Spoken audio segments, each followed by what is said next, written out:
Looks very nice, by the way. I'll let him know. Good evening, everybody. I'm going to call this meeting to order. We have 4 board members present in person and 2 remote via Zoom. So we have a quorum. And at this time, I'd ask that you stand with me for the Pledge of Allegiance. I pledge allegiance to the flag of the United States of America and to the republic for which it stands, one nation under God, indivisible, with liberty and justice for all. So you remain standing for a moment of silent prayer and reflection.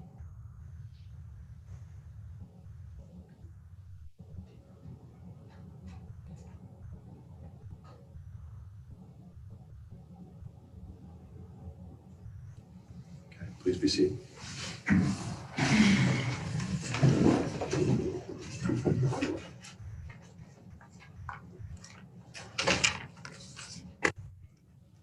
Now that the vision statement, mission statement, and goals be read.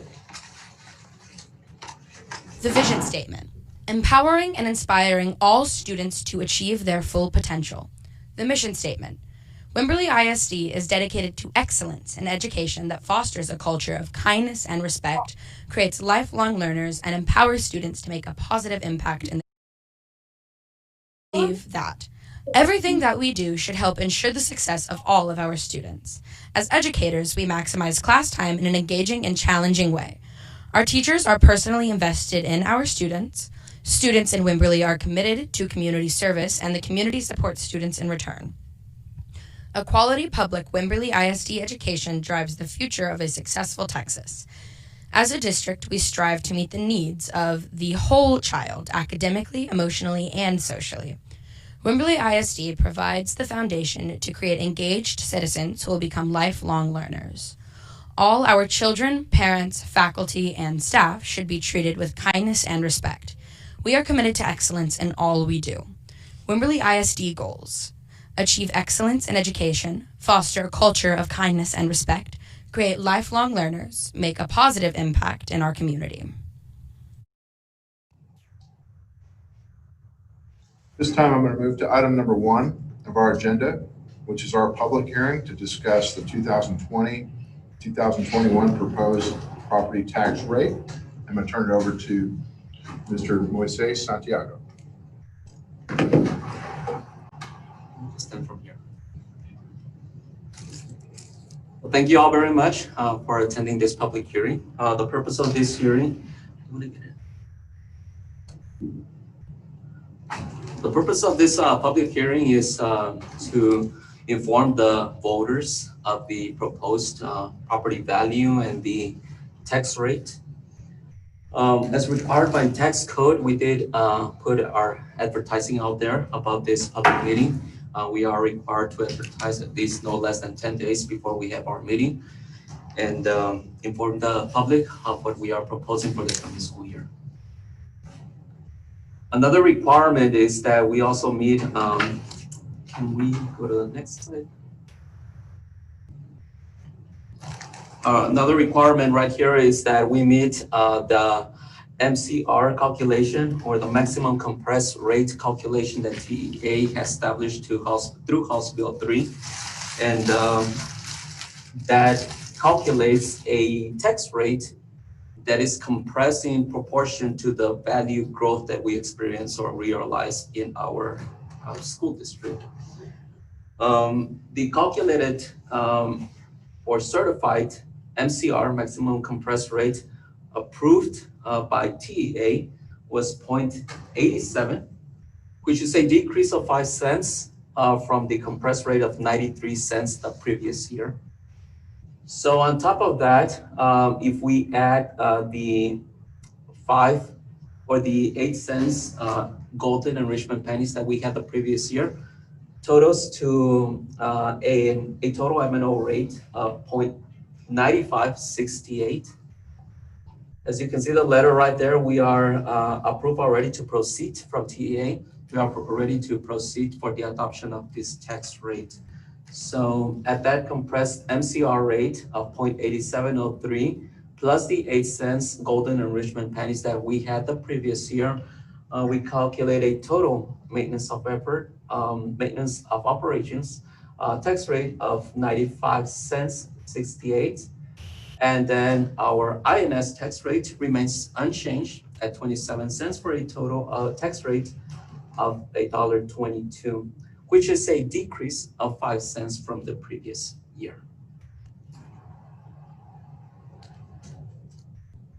Here we have a comparison of the previous year tax value versus what was estimated or submitted by Hays County as estimated certified, and also from Coman counties.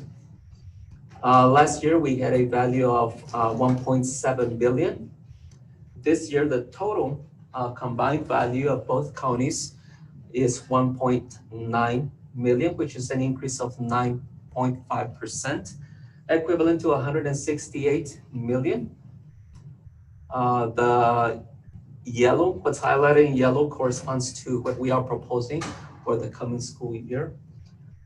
We have a total M&O rate of 0.9568, which calculates 22.5 in revenues, and an INS tax rate of 0.2727, which calculates estimated revenues of 6.4 million. This new tax rate generates new revenue in the M&O for a total of 374,000 and 478,000 in the INS for a total of 853,000 new revenue for the coming school year.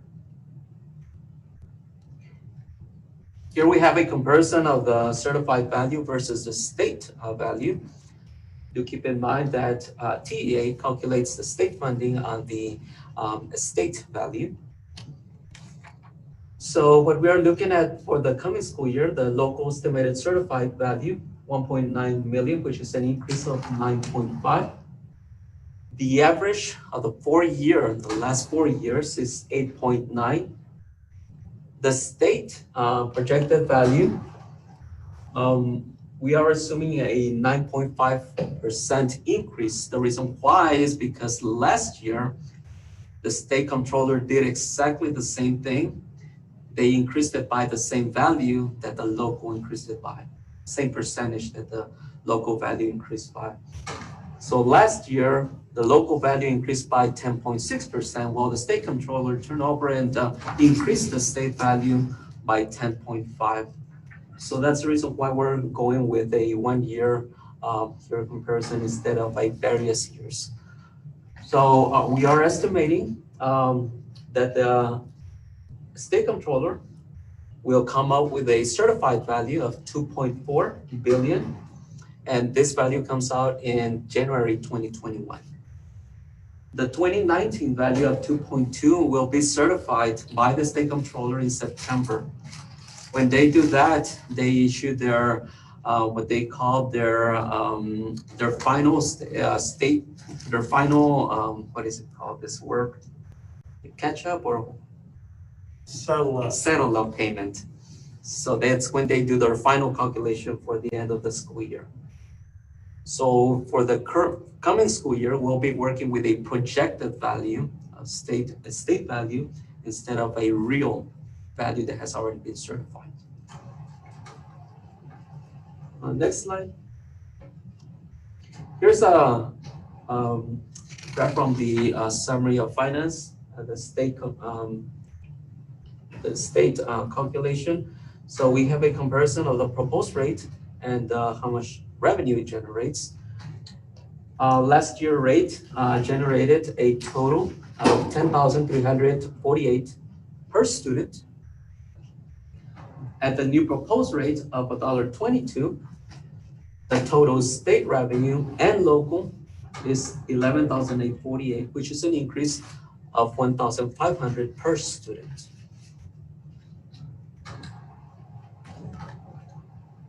This is another part of our text notice that we advertise. Here we have a comparison of average residences. It shows you what the market value is and what's the taxable value. As you can see, last year, the taxable value of this particular house or home, 269,000 versus this year, 292,000. There we see the increase in the taxes based on this new rate would be about $121 dollars there that we would see there.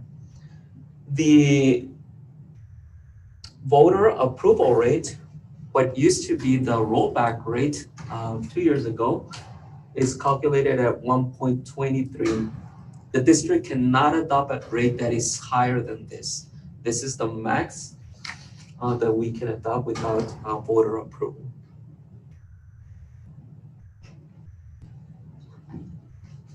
Here we have just a calculation of how the 121 comes out to. We have some values there, value of residences, comparing the last year rate versus the current year. And if we look at the 269,785 home value, the last year taxes were 3,478. Had the value remained the same, they would be paying, or had the tax rate remained the same, they would be paying 3,774. But as a result of the tax compression, they would be paying 3,599, which is a savings of $175 on this particular scenario for home.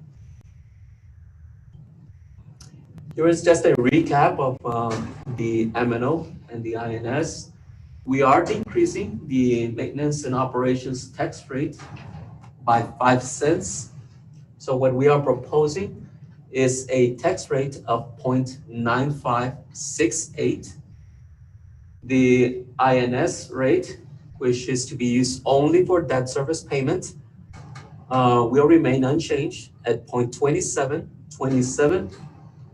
And total calculated voter approval rate is $1.23.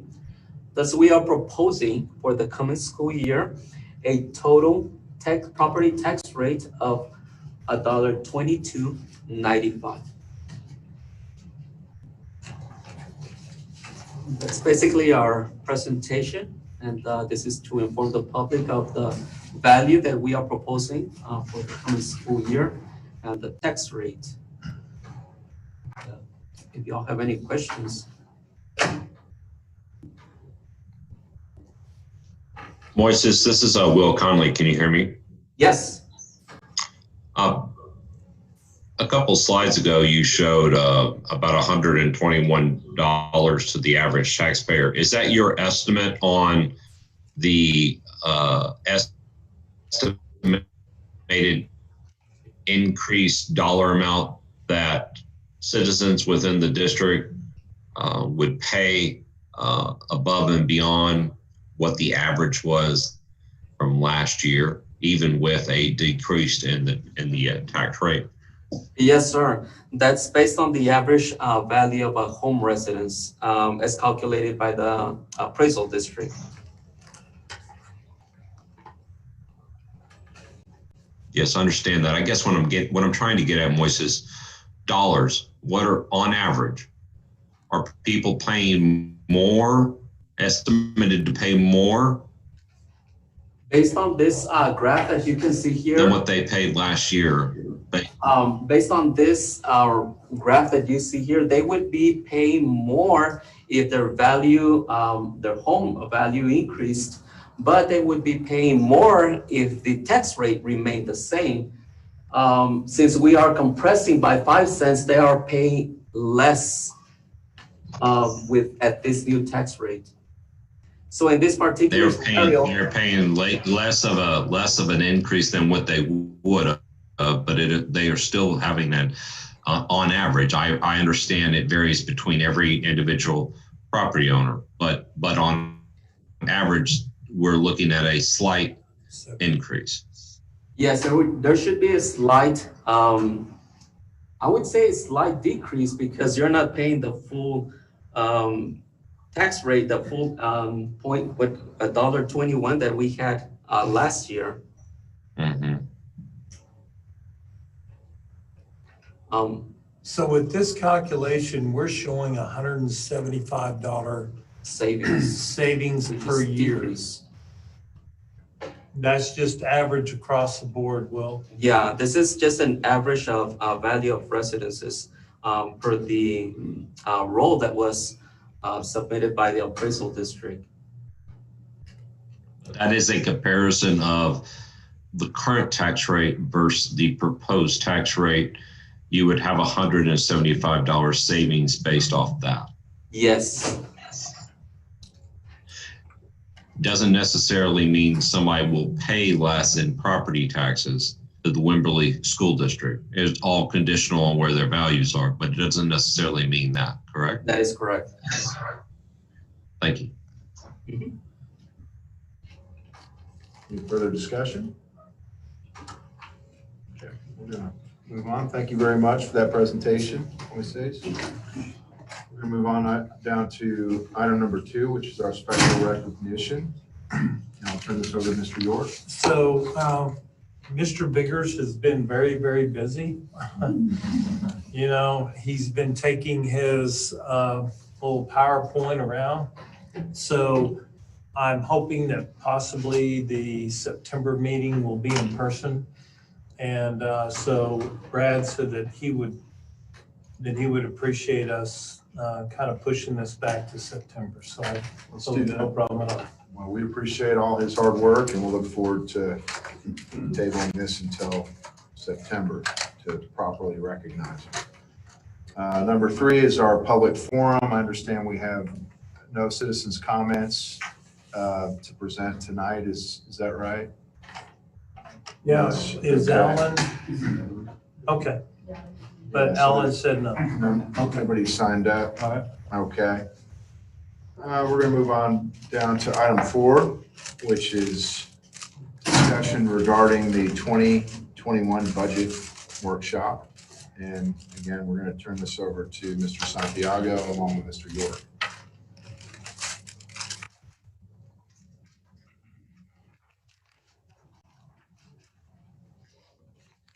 You will notice I sent you an email that had 8 scenarios, and we have a 9th scenario that was requested by Lori at 2% increase with 30 less students.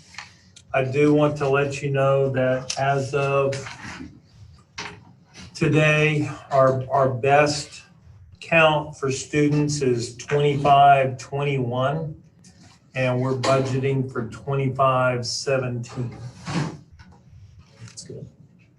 Can you unpack that a little bit, Dwayne, or later, whatever you'd like to do? No, absolutely. So Is that polling parents and all that kind that of is stuff? calling parents, that's parents who have registered online, parents who have given us information, are they going to be at school, synchronous, asynchronous?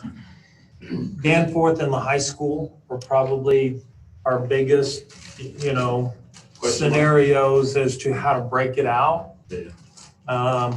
But at this point in time, we're showing 25-21 enrollment, anticipated enrollment, and we budgeted for 25-17.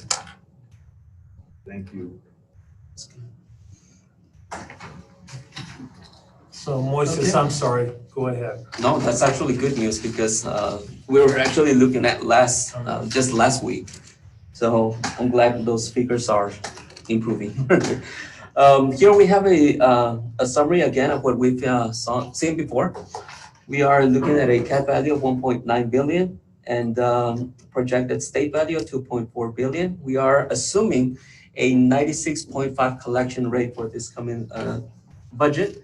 And the proposed M&O rate of 0.9568 and an INS rate of 0.27. Our projected enrollment, as Mr. York was saying, we are using 2,517.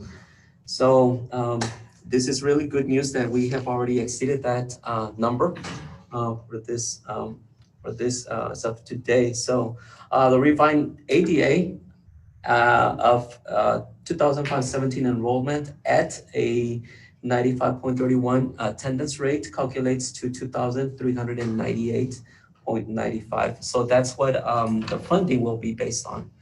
So can I Yes. interject one more thing? Our collection rate, we have traditionally used a 98% on collection rate. So you see that we have very conservatively dropped that. And we have always used a 96, which Moises reflects as a negative 1%. So we've been conservative in both collection rate as well as attendance. Okay, so these figures, this slide is a little too small, but you have it on your handout. And this first scenario that we have here is for y'all to see what the increase would be if we only adjust the salary schedules without giving a percent increase. So this is only based on a step increase in these schedules.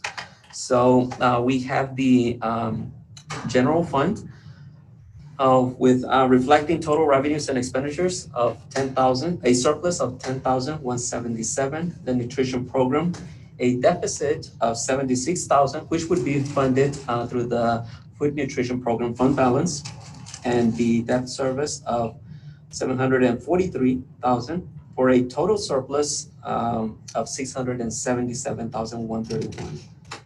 We do have a total of 416,000 extra budgeted positions, which includes 3 teachers, about 2 paraprofessionals, and some ancillary personnel there.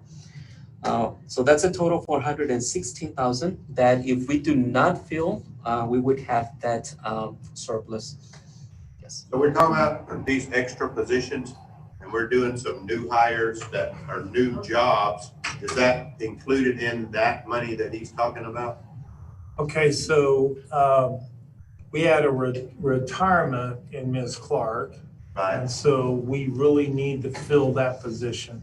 Yes, but it looks like you got some new positions as well. Yes, That we do. position of Beverly Clark was already filled as an extra second grade teacher. Yes. So we don't have an opening money-wise. If we're gonna fill that first grade position, then we have to approve. Yes, you have One to of those approve one teacher- additional, which Yes. is in that In that 416. Okay. Yes, it's already good. Yes. And then didn't we already also hire another paraprofessional that was in there? Or janitor or wasn't there one last No. time? I believe y'all hired a Special auxiliary ed. position.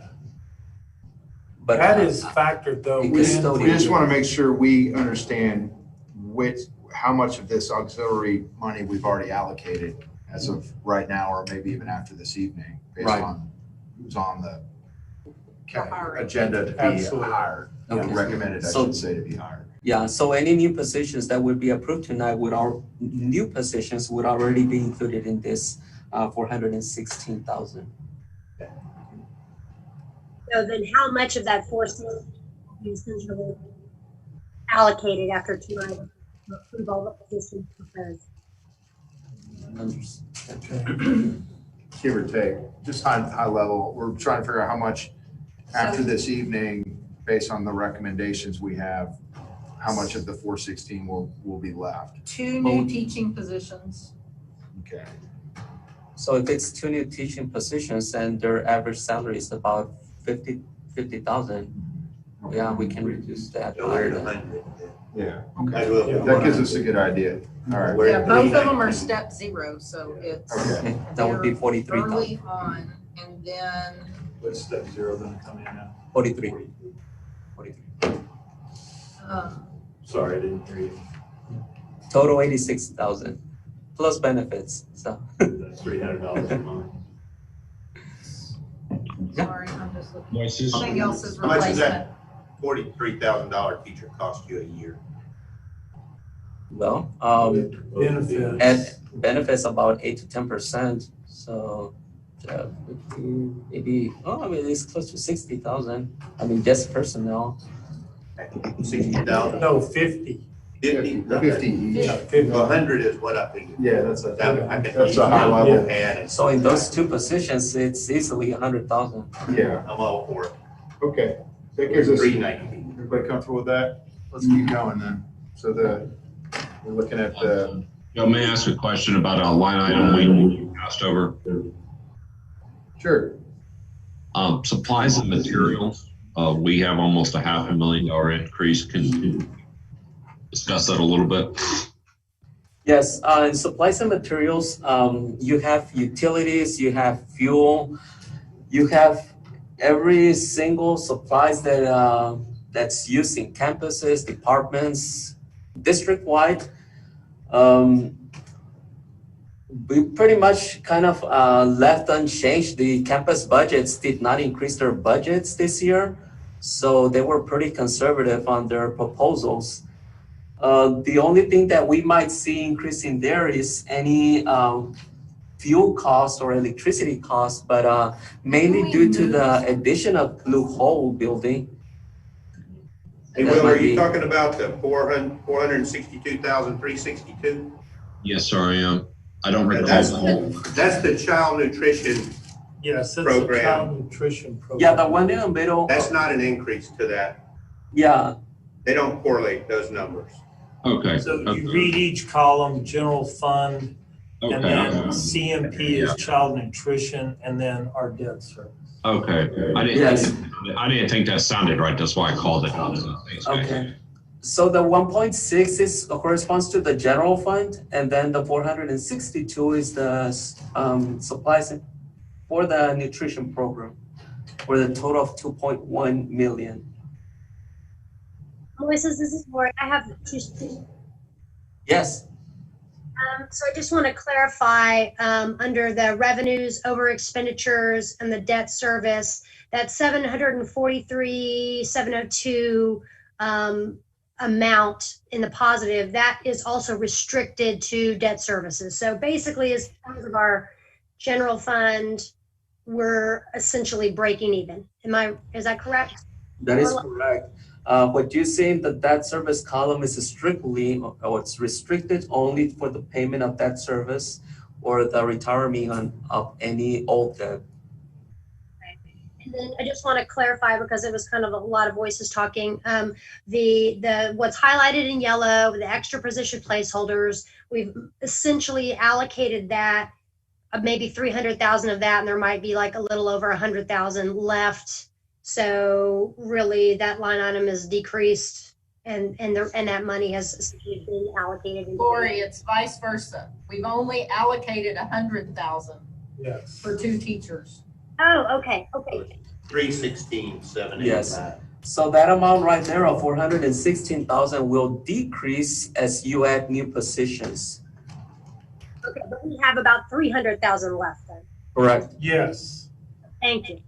Can I ask one more question before we go forward? I'm sorry. Can you tell me how much of an increase the Chapter 49 recapture payment is this projection over last year? I don't remember. For the last payment that we did, we were paying about 1.9 million. We are looking at about an increase about close to 300,000. Okay, thank you. Recapture payment is about 6-7% of the overall budget, and the personnel is around 59-60% of the total budget. So more or less, that's what drives the total budget, and that's what basically ate up the new revenue that we generated from our tax rate that we adopted. So. And as we explained to you guys last year, whenever the legislative, during the legislative session, when they went from prior year to current year, prior year was a known number, current year was going to be a projection, and then come to find out the comptroller didn't even produce that number until February. So you're approving a budget in August of 2020, but the comptroller will readjust your property value in February of 21. Well, what happened to us last year is that adjustment caused our 49 payment to go up $300,000+. And that's what you're seeing there.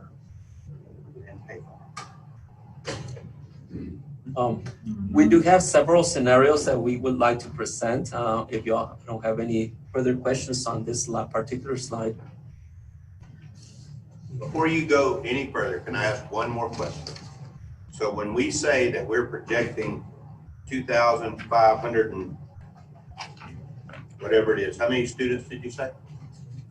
21. 2,521. Okay, so when we talk about these less students over here, does that still fall into play because we're already decided that we're not going to be 30 or 50 less students? So to honestly answer your question, that is one of the unknowns whenever we entered into this budget cycle. So I could honestly tell you that 2 months ago, maybe 2.5 months ago, I was very concerned about a decrease.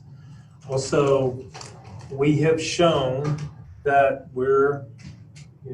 kids are still coming back to school, and we felt like that there would be. All I want to know is we're not close to the 30 or 50 less. There might be some less, but we're not going to be this amount less. I'm going to tell you, I don't think we will, but we'll know that number because of the way that we're reopening. I think we'll have a better idea the first week after Labor Day. Okay. Just for clarification, he asked what the budget assumptions were on this for projected enrollment. According to this, it's 2517. Yes. So we're above that number. Right. But The we want to assumption keep was it. 2517, Absolutely. not the 2521. Absolutely. Yes. That's what I'm trying to just make sure I'm following. And do keep in mind that you all have the flexibility throughout the year to adjust the budget. We can even adjust it after the first 6 weeks or after the second 6 weeks based on whatever enrollment we have. Yeah, I definitely think that's going to be a requirement. Yeah. Go around. So I'm voices, if we were to approve a salary increase above the step, that would be something we could adjust later if we needed to. I mean, that seems like that would be a challenge to adjust in the reverse rule. No. Personnel you cannot change. Yeah, not personnel. So that's really the situation, because whatever we decide, that's the main change in all these scenarios. And I mean, on Ken's point, I mean, obviously we're above the projection by like 4 or 5 kids right now based on the budget, which is great. But at any point during the year, if some kids started falling off and going into other schooling scenarios, particularly at the lower grade levels, that in my mind, that's where we run the risk of losing, 30 kids or whatever. Yes. And then the state would adjust your state funding at the end of the school year. And Dee, correct me if I'm wrong, but the commissioner and as well as legislatively, our first 2 6-week period enrollment is calculated. They're not going to take our actual if our ending of last year, and I think that it's almost a 3-year average now, a 2-year average. I mean, this has changed so many times, it's so difficult to remember the last scenario, but we're guaranteed that. So let's say that our enrollment is, let's say our attendance is 94%. But for the last 2 years, we've shown a solid 96, 97%. They will calculate that in the first 2 6 weeks of this school year because they know that reopening school is going to be difficult. So they've given us at least that cushion. That's why whenever Moises and I started looking at this budget, because that's just as critical as any decision you guys make on personnel. It is very critical as to the attendance rate, of course, that we apply to the budget template, which is 1% less. Dwayne, because that was the other kind of piece that I was looking at and thinking, yeah, what if attendance, just due to illness or whatever goes significantly down? But you're saying we're guaranteed for the first, 6 weeks? Is that what you said? Right Yes, now, it's ma'am. the first 6 weeks.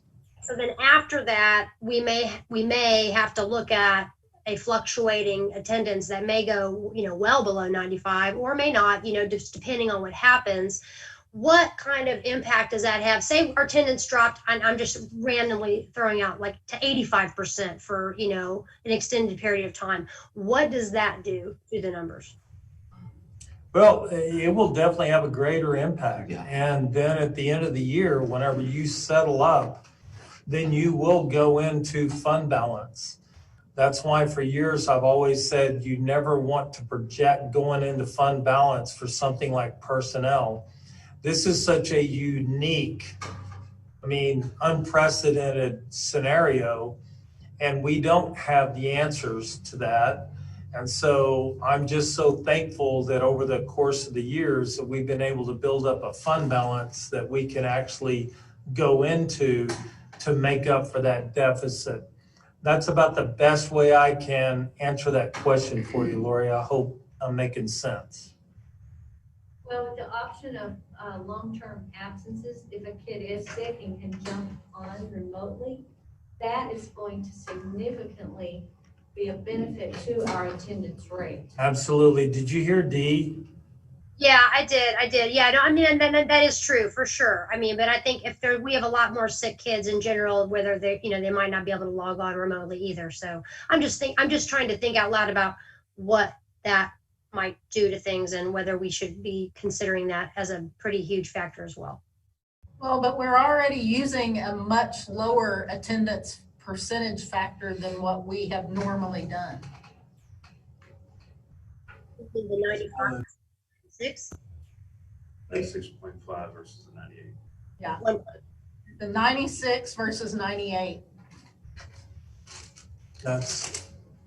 Yeah, if you look at one of the scenarios that we'll be discussing on the next slide, compare your scenario number 4 and 5, just 30 kids less reduces your revenue by 22,000.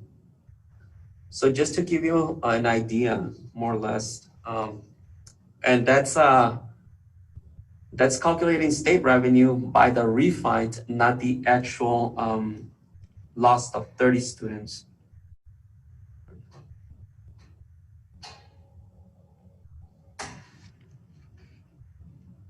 So is it sort of safe to think about this in terms of those 30 students less could be due to withdrawal or illness, just not being present, not getting, so they wouldn't be getting funded. So we could think about the 30 students less in either one of those scenarios. Like just on a rolling average, if we have on average 30 students less in our classrooms across the district, that those are the numbers we're gonna see? Yes, beginning is on scenario number 5, number 6, and number 8. I don't know if you want to go, we're already on that slide. So I guess we can start discussing this scenarios here.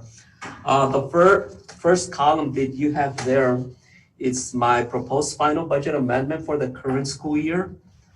And then beginning with scenario number 1 through 9 is the various scenarios that you all wanted to see. So we have there in scenario number 1, a teacher step increase only.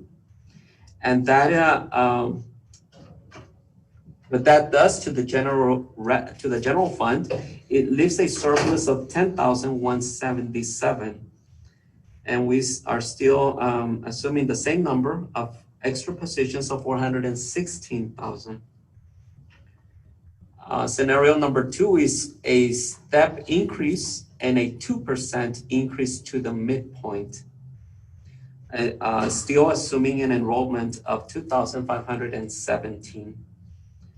So as you can see, the revenues and expenditures begin to decrease or reflect a deficit right there of 341,425. The recapture payment still remains the same because that is tied to your the number of refined ADA that you are assuming to, and the property value. Scenario number 3 is a 2.5% increase to the midpoint. Recapture still remains the same. The deficit increases to 430,588. And then we have scenario number 4, which is an increase of 3%. This calculates a deficit of 520,146. Recapture still remains the same. Assuming that we do not fill those positions, we would be facing a deficit, those extra positions, we would be facing a deficit of only 95,000. And then beginning with scenario number 5, we start seeing those with, start calculating those with 30 students less. So the enrollment drops to 2,487. Also, revenues decrease by 22,000, but recapture increases by close to 200,000. So recapture now is 2,408. The deficit of revenues over expenditures is 548,000. And then we have scenario number 6, which is a 2.5% increase and still assuming a 30 students less. Revenues remain the same. Recapture remains the same. But the expenses increase to 26.9 million. Therefore, we calculate a deficit of 639,000. And then we have scenario number 7 that assumes a 2.5 increase in salaries with 50 students less. So we drop to 2,467.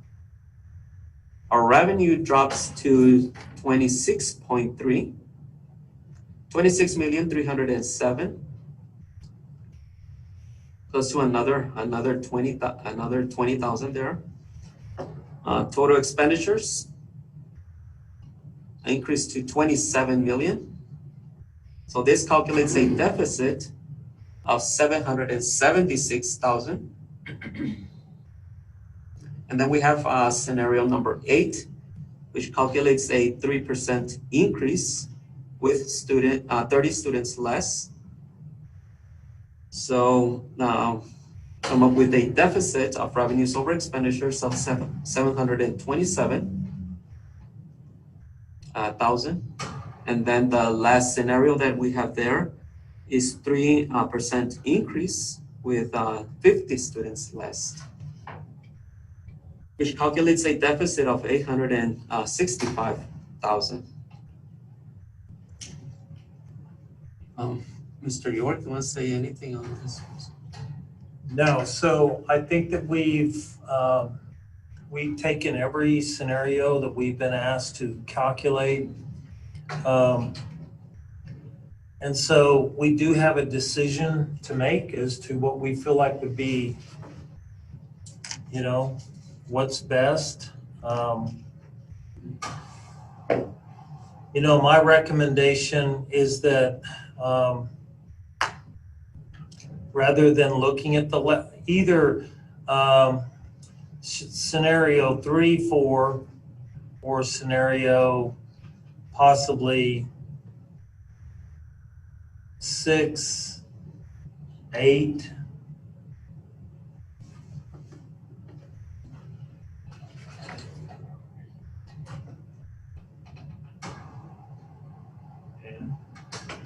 So you're looking, I mean, You're recommending 3, 4, 6, or 8? yeah, 3, 4, 6, or 8.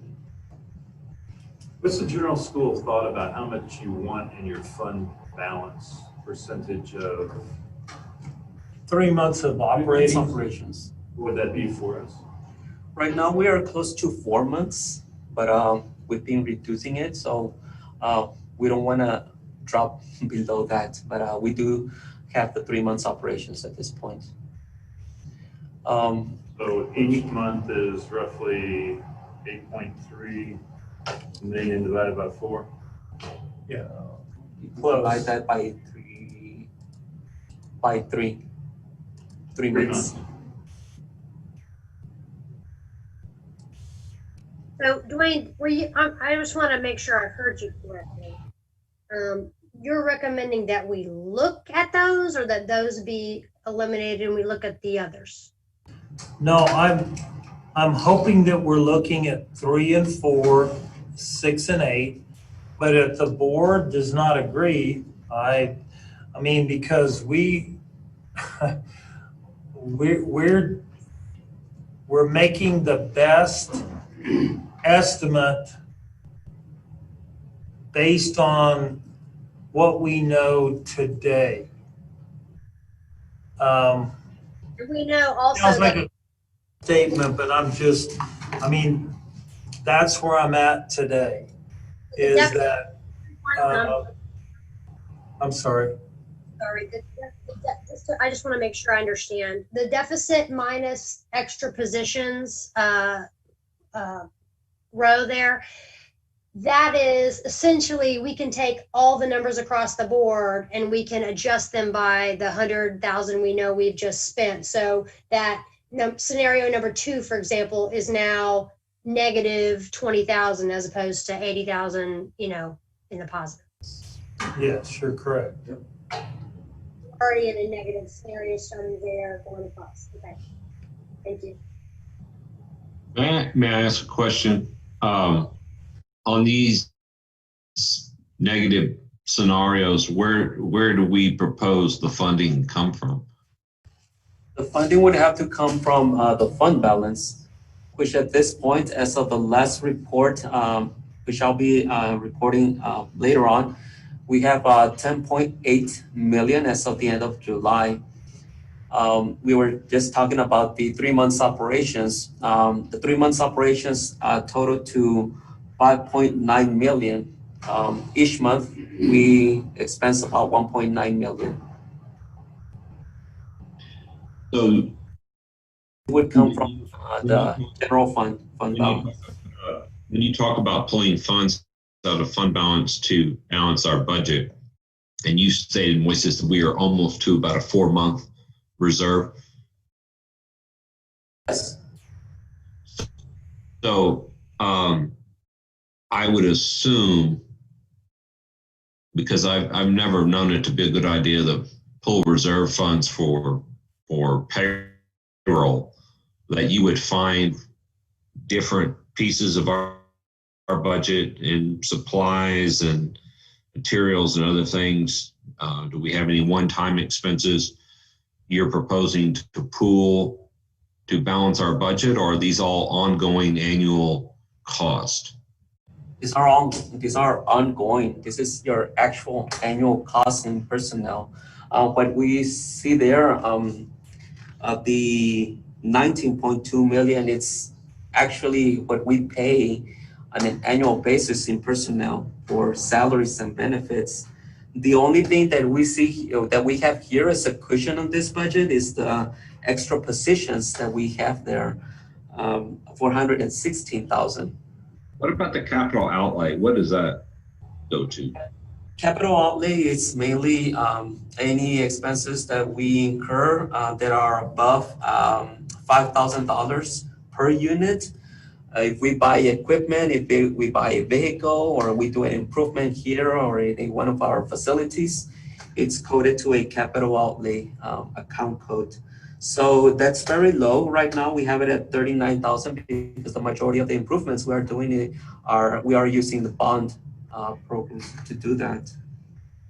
And I just, talk about one other thing is how conservative we're being in our absenteeism and in our tax collection.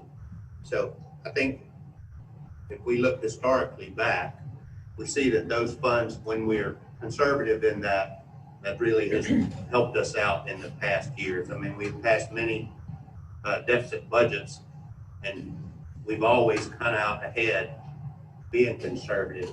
And it appears this year we're much more conservative than we've ever been, especially in our absenteeism. So can you just kind of tell us, do you have historical data there? Can you go back and say we passed 2 or 3 deficit budgets and then this is where we came out with that? From the audits that I've seen from the school district, the adopted budgets have been a deficit budget, but fortunately, you all have been able to put funds into the fund balance. Last year was just the first year that you all put a significant amount in there, 1.7 million, back into the fund balance. This current 18-19 year, it's very different because of COVID.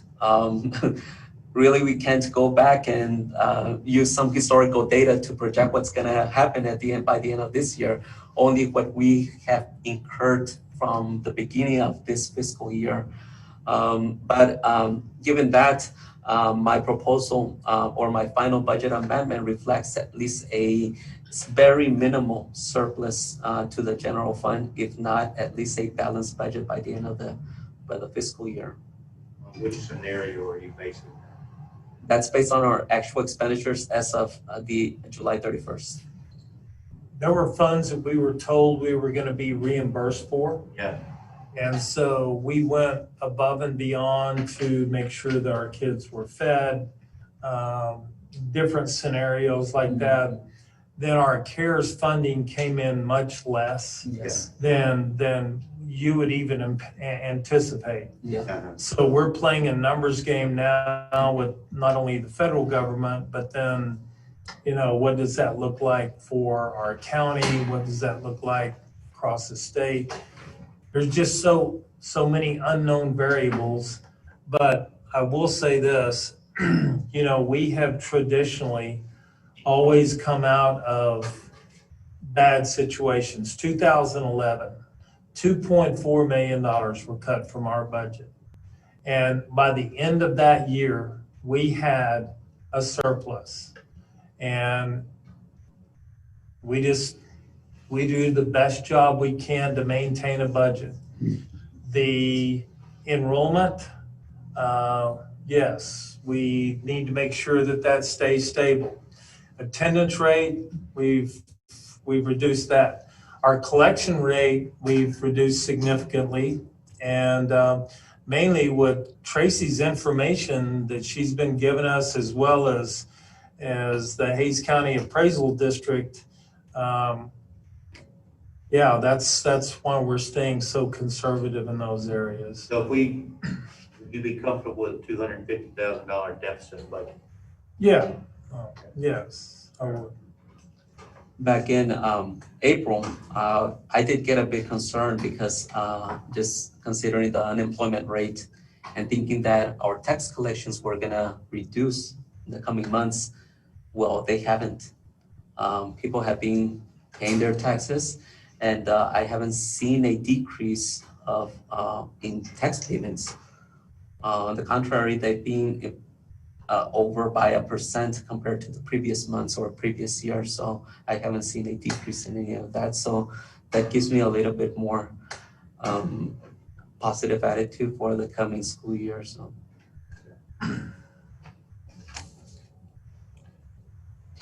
Other questions? Are there any expenses in other operating or supplies and materials or in professional services that are discretionary, that are expenses that make Breaking up pretty bad. Can you later in the year you could apply some of the, I'm sorry, Dwayne? You were breaking up really bad for quite a while. I don't know that we got your full question.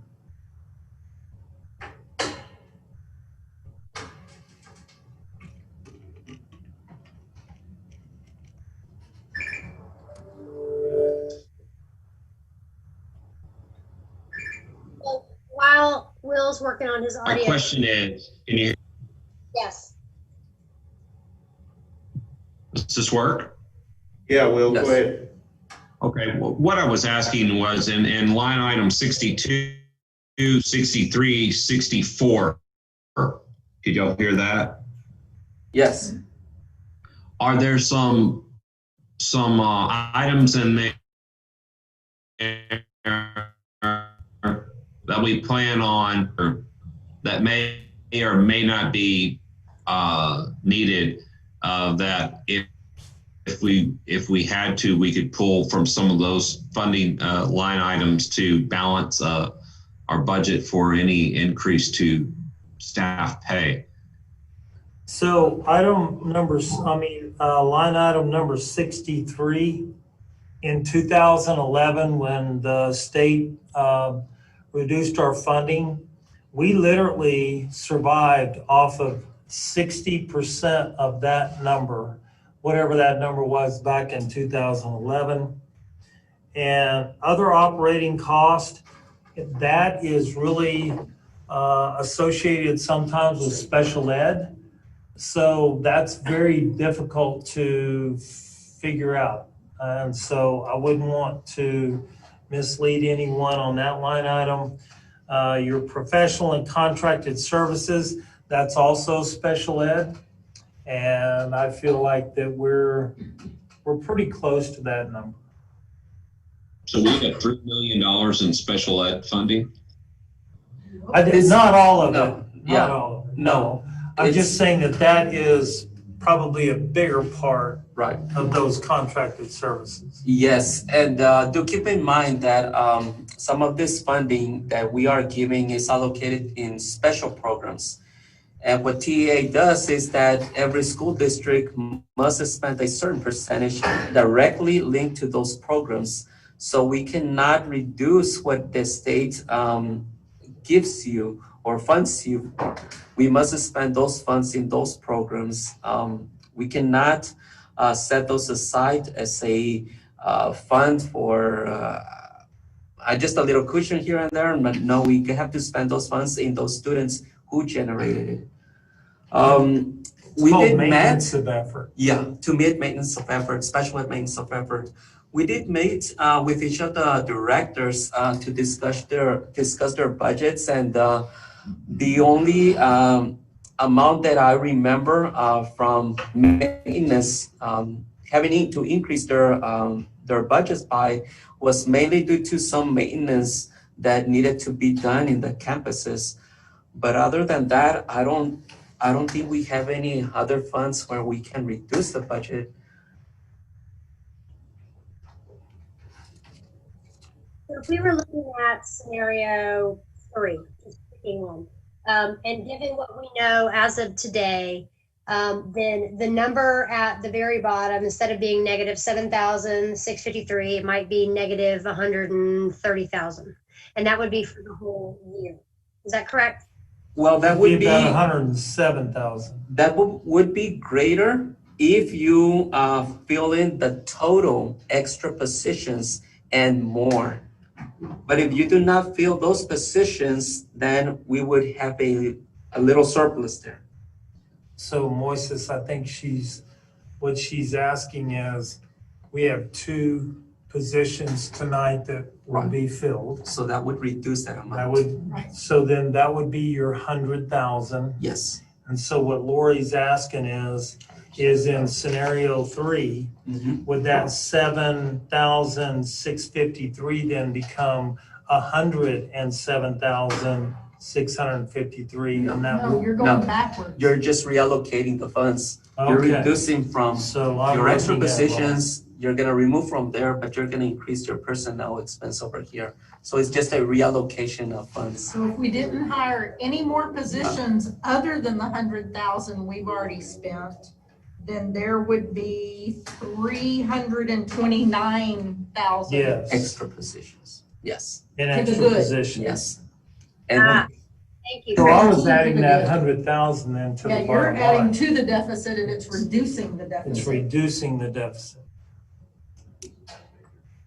He was an algebra. He does letters, not numbers. I'm trying to figure out what the deficit minus extra positions line is showing.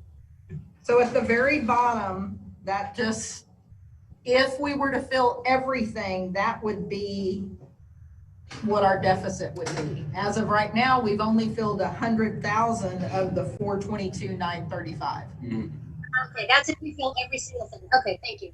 yes.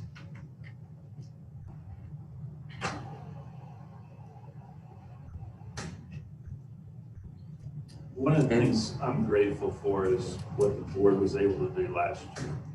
Last year was a special year. A special year. for the USD Yes, in many ways, putting 1.7 mil in general fund, according to you, and then raising across the board 8%. And then when you look at this difficult year, unprecedented year in the history of our country, really, and certainly this community and this district, we've asked a lot of our faculty and our teachers. And they flexed really, really well. So what I would not want to see happen in our decision is that we forget the teachers and our faculty, auxiliary staff, administration, and how well they've done. And so while indeed we can't do an 8%, probably everybody on the board would love to look at that opportunity again, because I would think that most people on the board, but I don't want to speak for anybody, are in favor of higher teacher wages. I would sure like us to consider scenario number 4. So what I would like to share is to remind everybody that was sitting in their positions, which is almost all of us last year at this time, and the decision that was made of why we put what we put in the fund balance. And that was because many of us, but Ken loudly more than everybody else, was that this isn't going to be the same next year, and we need to make sure that we have the availability to take care of our teachers next year. None of us foresaw this in 2020, but thank goodness that we had enough foresight to think ahead, and that's why we did that at that point, so that we do have the ability to go back and grab some of those funds and balance this budget if that's what needs to happen in a time that we're asking more and more and more of our staff in very difficult times. So I am pretty much absolutely on the same page that Rob is as far as that. I am definitely a fiscal conservative, but I've also been in this position long enough of passing deficit budget after deficit budget and knowing we've been able to pull out to be comfortable with it. But also, if we don't, we made a good decision, a good financial decision last year for this district so that we're able to do that this year. I think that the fact that we put all the money in fund balance that we did last year is for comfort, and obviously bottom line I was looking at differently, so that changes my thinking. I would obviously love to give our teachers as much of a raise as we possibly can, and all our staff as much of a raise as we can, given everything they've got to do. I totally agree. I think that it's a risk for us to go into scenario 4, but we're asking our teachers to risk everything this year. And I would not feel good about us doing anything less than scenario 4 here tonight. I would walk out of here devastated if we did anything less than that, because we're asking those teachers to step up to the plate. and do things just like I'm asking my paramedics to step up to the plate, and I want to take as good a care of them as I can. So I would feel terrible if we walked out of here anything less than 3%. So Questions? Yeah, we're gonna probably move on to the next item. I just would add that I appreciate the work that's gone into presenting this information to us. And I share many of the things that have been expressed here this evening. And I'm thrilled that we're gonna be in a position to look to give our teachers a raise that's much deserved. Hey, Joe, yes. can I just interject? Because you remind me of something. You prepared this data for us in a very timely manner, and we received it in a timely manner. So I want to commend you for that hard work. Thank you very much. It's my staff. It's all my staff. We all have to work together. They all put part into this budget. So, yeah. Thank you very much. Yeah. Forgive me, Joe. Thank you. Yeah, we appreciate the work. This has been really helpful. Can I ask before we leave the subject matter of our employees and pay, what comps do we use, and when's the last time we've done any type of evaluation of our staff, administrators and teachers and other professionals, of where they rank in comparable districts and other comps? yeah, we did it last year. Last year. Okay. Somebody send me that information. I've never seen that information, and it says, I was not here last year. Dwayne, can you get that to Will? Sure. No, Okay. not a problem at all. All right, thank you. All right. Yes, sir. All right, we're going to move on to item number 5, which is the adoption of our 2020-21 operating budget. Following up on Will's question, Will, so when we did that last year, we were behind other districts, surrounding districts in our pay scales, and that's why we did a large raise last year. And so that we were behind, and now we're more, on par. That was the idea. That was with teachers, or like bus drivers and janitorial and other professionals, or in administration, or all across the board? We looked across the board, Will, and we've always, well, not always, the first year that we were able to kind of get over the hump from 2011, we were trying to accomplish at least 94% market. And I think that this 8% put us in the 96th percentile, which is huge, because when we post a job now, we have hundreds of applicants, mainly for the reason to just come to Wimberley and not deal with some of the issues. But at 96, 97% of market, we feel like that we're in a pretty good shape. So do we have room to move forward? Yes. And when we get to that point, and we made such a big jump last year across the board, bus drivers, cafeteria workers, it was definitely across the board. Just to tag along that, do keep in mind that last year was the first year of House Bill 3, which increased the basic allotment by 1,600. That basic allotment had not been adjusted in years. So part of that was that mandate was that we allocate that increase to salaries. It was mandated that 30% would go to compensations, 70% for the other personnel aside from professionals. So we did have to spend those funds in that area. So we had the funds to give an 8%. Other districts went as far as giving more than that, but we were cautious because we did not know what was going to happen this year. So that's the reason why we did what we did last year. One last quick question. Do we have the ability to give one-time bonuses, lack of a better description, at the school district?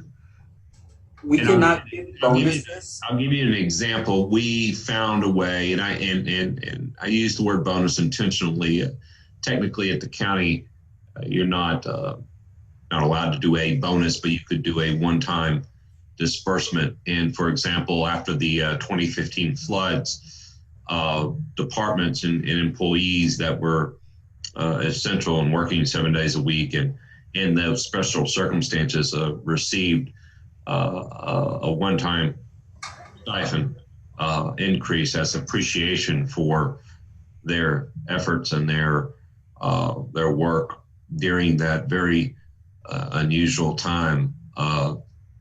There are certain other options. Do we have any options like that available to us since we are once again in uncertain times? Well, we'll answer your question this way. For a couple of years, we looked at a check in December and a check in June that would give the teachers compensation above what they'd made because of uncertainties. The problem with that is it never is rolled into their salary schedule. So the second year that so we did that, let's say last year. Then we would be that much further behind on our teacher salary schedule, if you will, because I think I know enough about the way that the county paid. School districts paid totally different. It's a contracted amount. It's based on a salary schedule, years of experience. And so I always thought that would be a good way, like in 2011, 2010, whenever we were, being cut by the state. But then as I talked to some of my colleagues, and especially Omar and people who know school finance, they said, yeah, it's a fix. But just think about what it does next year and the year after that and the year after that. You've already fallen that much further behind on your salary schedule. And Dwayne, what does that do for retirement for a teacher? Oh, retirement. Yeah, so it Doesn't count for retirement. Doesn't count towards their retirement, so it really kind of not do them any good. No. Yeah. Especially your teachers who are close to retirement. Yeah, especially if you give a one-time payment, that payment is not creditable for TRS. Right. So, yeah. It's not. Okay. Yes, but you could address some of those issues. Those are very valid concerns that y'all are bringing up. And in addition, have a stipend for unusual circumstances. So therefore, you don't have the falling behind in step and in the salary. Well, the only way that you could do that is increase their salary, and then if you had funds above and beyond, then they would be paid that bonus. But teachers are realizing more and more, because the structure of their retirement is that if it is not within your salary that you report to TRS and it shows up as a bonus, it doesn't count towards your retirement, because most of our teachers are under their best 5 years average salary. It's kind of hard to explain. I hope that I'm making sense. Yeah, no, I think I'm starting to put the pieces together. Okay, thank you. I'd ask that we maybe move on down to the adoption of the 2020-21 operating budget. Moises, do we have any more discussion on that? I don't think so. I mean, y'all need to It's a make a matter of decision. choosing a What's the matter if we scenario. have a motion? Mr. President, I'd like to make a motion that we adopt scenario 4 is our 2021 budget. Second. Got a motion and a second. I know we've had a lot of discussion. Any further discussion? Okay, hearing none, all in favor? Okay, I do actually have a question. So just to be clear, if we adopt scenario 4, which pairs with potentially scenario 8, what is the bottom line? So we're looking at then, if we filled every single extra position, we would have a $300,000 deficit for the year, and that's it. Is that correct? based on scenario number 8. Yeah, so if the worst case scenario, I mean, not necessarily, but if in a more challenging negative 30 student case scenario in terms of that, so we were only looking, if we adopted scenario 4, then we're only looking at a deficit for the year of about 303,000. Is that correct? Yes, That's if we filled every single extra position. correct. Okay, thank you. Okay, any further discussion? Okay, hearing none, all in favor, raise your right hand. We got 4 in the room. And Lori, I see her hands up. And Will? Okay, that's unanimous. We're gonna move on down to item number 6. This is the adoption of the 2021 Wimberley ISD tax rate and resolution. Make a motion to approve. Second. Any further discussion? Hearing none, all in favor, raise your right hand. That's unanimous. Okay, we're gonna move to item 7, the approval of the 2020-21 payroll plan and stipends. On that one, we didn't know, but the board was going to decide. So we're going to adjust all of the schedules on a 3% increase to the base midpoint. Okay. Has there been any changes to stipends? No. From the previous I year? don't think so. No, All the stipends are the same? Okay. No change needed. Do we need to approve this formally? I think so, right? Yeah. They need to approve? Yeah. Yes. I It's think not y'all here as an do. approval item, so do we have a motion? I make a motion that we approve the 2021 payroll plan and stipends. Second. Please provide us with this type of information. Did I miss that in our material? No, I don't think, I think he completely forgot to. The stipend schedule hasn't changed since last year, they said. From the He wants to one know we- if That helps. you provided the stipend schedule. Is it on the website? Yeah, I didn't. Lori, we will get you that. I will. Susie wasn't here. Yeah. He might- It's exactly the same one. It hasn't changed. We haven't added no new stipends, but we can send you a copy of it.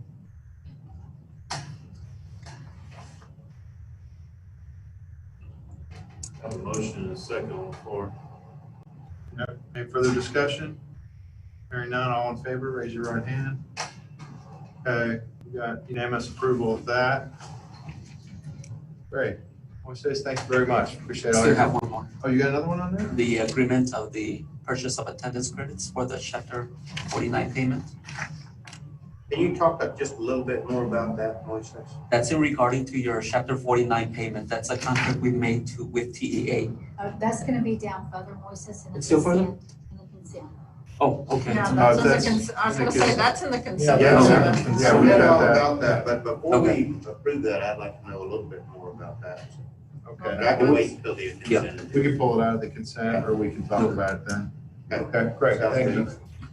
We're gonna move to item 8, status report concerning the collection of delinquent property taxes by Purdue, Brandon, Fielder, Collins, and Mott LLP. I believe we have Sergio Garcia with us from the Purdue Law Firm. Yes, good evening. Hey, Sergio. Hey, Sergio. Hello. How's everyone? Hey, he's even wearing our shirt. Not bad. Yes, Yeah. good job. Congratulations. Good, buddy. Go ahead, Absolutely. Sergio. You're the man. Thank you very much. As always, we certainly appreciate the opportunity to appear before you and update you on our efforts on behalf of Wimberley ISD. And I believe you have a copy of our status report in your packet. Yes. And we'll begin with the 2019 tax year calendar. The tax year calendar is a little bit unique. It has some dates that don't really apply to any other relevant dates within your fiscal year. So I'd like to review that and just go over some of the relevant dates for tax purposes. And we're going to start with tax year 2019, just because that is the most recent delinquent tax year. Properties are valued by the appraisal district as of January 1st of 2019. In October, the original tax bills are mailed out by the tax office. So your taxpayers have until the end of January to pay those taxes on a timely basis. And on February 1st of 2020, the 2019 taxes became delinquent. At that time, penalties and interest began to accrue. There's a 6% penalty on February 1st and then 1% penalty per month. In addition to that, there's also 1% interest that accrues beginning in February.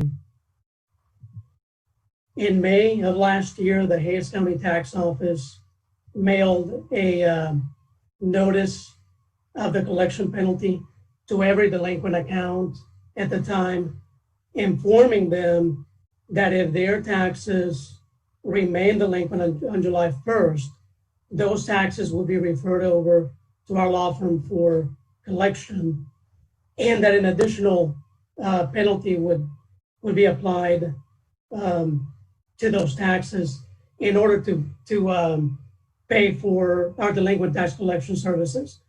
Our services do not cost the district anything. It is a penalty that is added on to the delinquent taxes. So that cost is borne by the delinquent taxpayers. The next section of the report has to do with accounts subject to payment agreement. Once the taxes are turned over to our law firm on July 1st, we do send out a mailing to every delinquent account on your roll. And our call center also follows up with your taxpayers at that time. That results in payment of a number of accounts. A lot of your taxpayers do pay once they receive that notice, once they're contacted by our call center. And then other taxpayers take advantage of the payment agreement option. Under the tax code, taxpayers can pay their delinquent taxes in installments. The typical payment agreement is over 12 months. The tax code does allow up to 36 months for payments, and so that more flexible terms can be allowed in specific cases. If a taxpayer has a financial hardship, they can be allowed more than the ordinary 12-month payment agreement. And this section of the report contains a list of accounts under payment agreement. As you can see, a lot of your taxpayers do pay their delinquent taxes through the payment agreement. And we see all kinds of amounts. We see some substantial amounts, over 10,000, and some smaller amounts as well. We do monitor these payment agreements with compliance in conjunction with your tax office. The next section has to do with accounts that are subject to title and or suit preparation. Once we do a mass mailing and then our call center contacts your taxpayers, if we do not have a commitment to pay or payment from those taxpayers, we do move on to the next step, which is litigation. And before filing a lawsuit, we do run title on your accounts. And we make sure that we confirm the ownership of the property, and that we also identify any additional owners and any banks or lien holders on the property, such as IRS liens, which we will include in our lawsuit. And because our lien is superior to other liens. If the property has to be sold, the property is sold free and clear of those other liens and a delinquent tax sale. Do you have any questions at this point about anything we covered? I don't hear any questions, Sergio. That's what I thought. Sergio, have a question. So we'll move on then. We'll move it along so we can wrap this a little bit quicker. The next section of the report has an overview of your current and delinquent tax collections. We begin with tax year 2018. As you can see, for that tax year, your overall levy was about 27.6 million. And about 27 million, or 97, almost 98%, was collected before the taxes were turned over to our law firm. So those are the taxes collected by the tax office before the delinquencies are turned over. As you can see, for tax year 2018, about 2.25% of your overall levy, or about $628,000 in base taxes, were turned over to our law firm. For the 2019, you can see a fairly similar picture. In fact, for 2019, your levy was $28.9 million. That was the original overall levy. The tax office collected about $28.3 million as of June 30th of 2020. So that was a small increase in current collections, almost 98%, which left about 2.1% that was referred over to our law firm, about a little over $600,000. The last page of your report gives you your delinquent tax collection statistics. And we go 5 years back, 2019, we know that the amount that was turned over was $607,000. We don't have a 12-month history at this point, but we do know that close to 98% of your levy was paid prior to any delinquencies being turned over to our law firm. For 2018, you can see the original levy, and if you move over to the right, you can see about $628,000 went delinquent as of June 30th of 2020. So for the first 12 months of collections, our firm collected close to 79% of that delinquency, which equates, when you look at the overall levy, as of June 30th, 2020, you collected about 99.5% of your 2018 levy.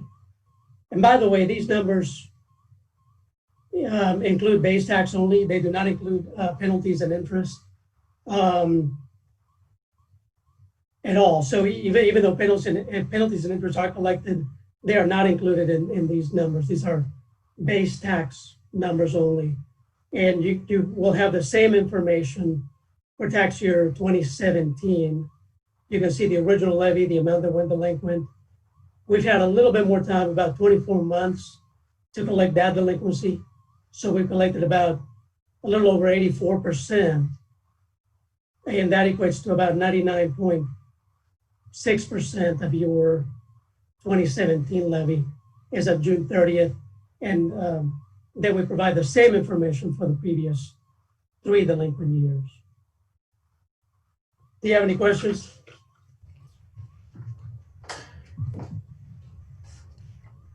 I don't hear any, Sergio. If you would continue, please. Thank you very much. That concludes our status report. And thank you very much. We certainly appreciate the opportunity.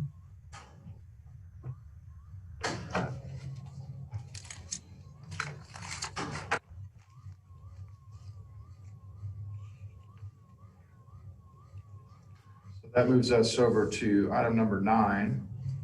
which is the action to adopt written finding as to the extension of delinquent tax collections contract and approve the extension of the contingent fee contract with Purdue Brand, Fielder, Collins, and Mott pursuant to section 6.30 of the tax code.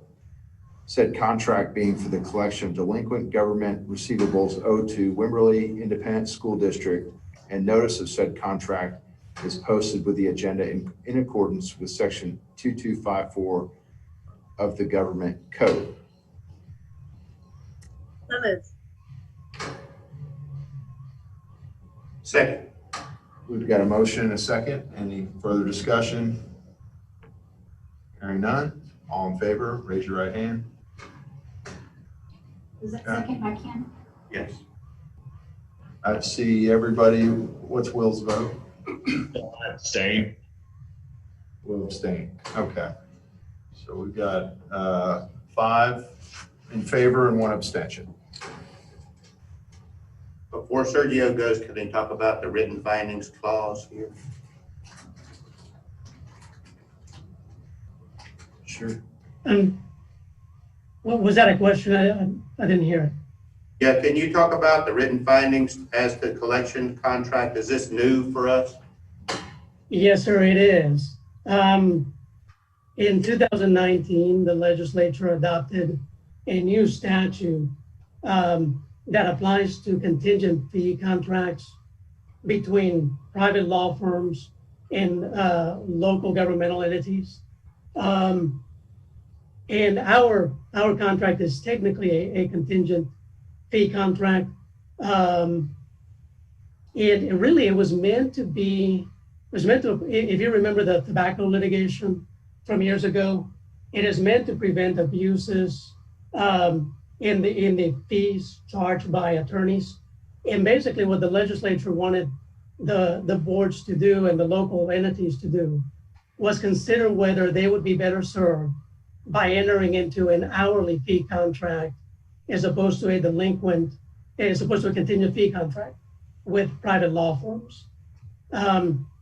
Again, that kind of touches our contract because it is a contingent fee, even though it is a fee paid by the delinquent taxpayer. It is contingent upon our collection. If we don't collect anything, we don't get paid. So that was the intent of the legislature. When it comes to delinquent tax collections, I am not aware of any entity that collects or that contracts on an hourly fee basis with a private law firm. The practice has been to do it on a contingent fee basis, and it is an efficient way to contract with a private law firm. It's less expensive because you don't do it on an hourly fee basis, and it's also the fact that the fee is paid by the delinquent taxpayer certainly helps when you consider whether the entity would be paying the hourly fee. There's no provision under the tax code that would allow the entity to pass on those fees to the delinquent taxpayers, only the contingent fee portion. All right. Thank you, Sergio. That's helpful information. We appreciate it. And thanks for joining us this evening. Does this coattail on the contract, or is it something we need to do different? We approved it already. It was all part of this, right? Okay. Thank you, Sergio. Good evening. Yeah, I think that was all together. So we're ready to move on then. Okay. And we're going to move to item number 10, which is our bond update. Good evening, everyone. Real happy to say that we're coming to a rapid close, the 2018 bond program. We have all final approvals in hand for all the projects, with the exception of the athletic storage building. I'll get to that in a minute. Except ADA final inspections, which happen tomorrow.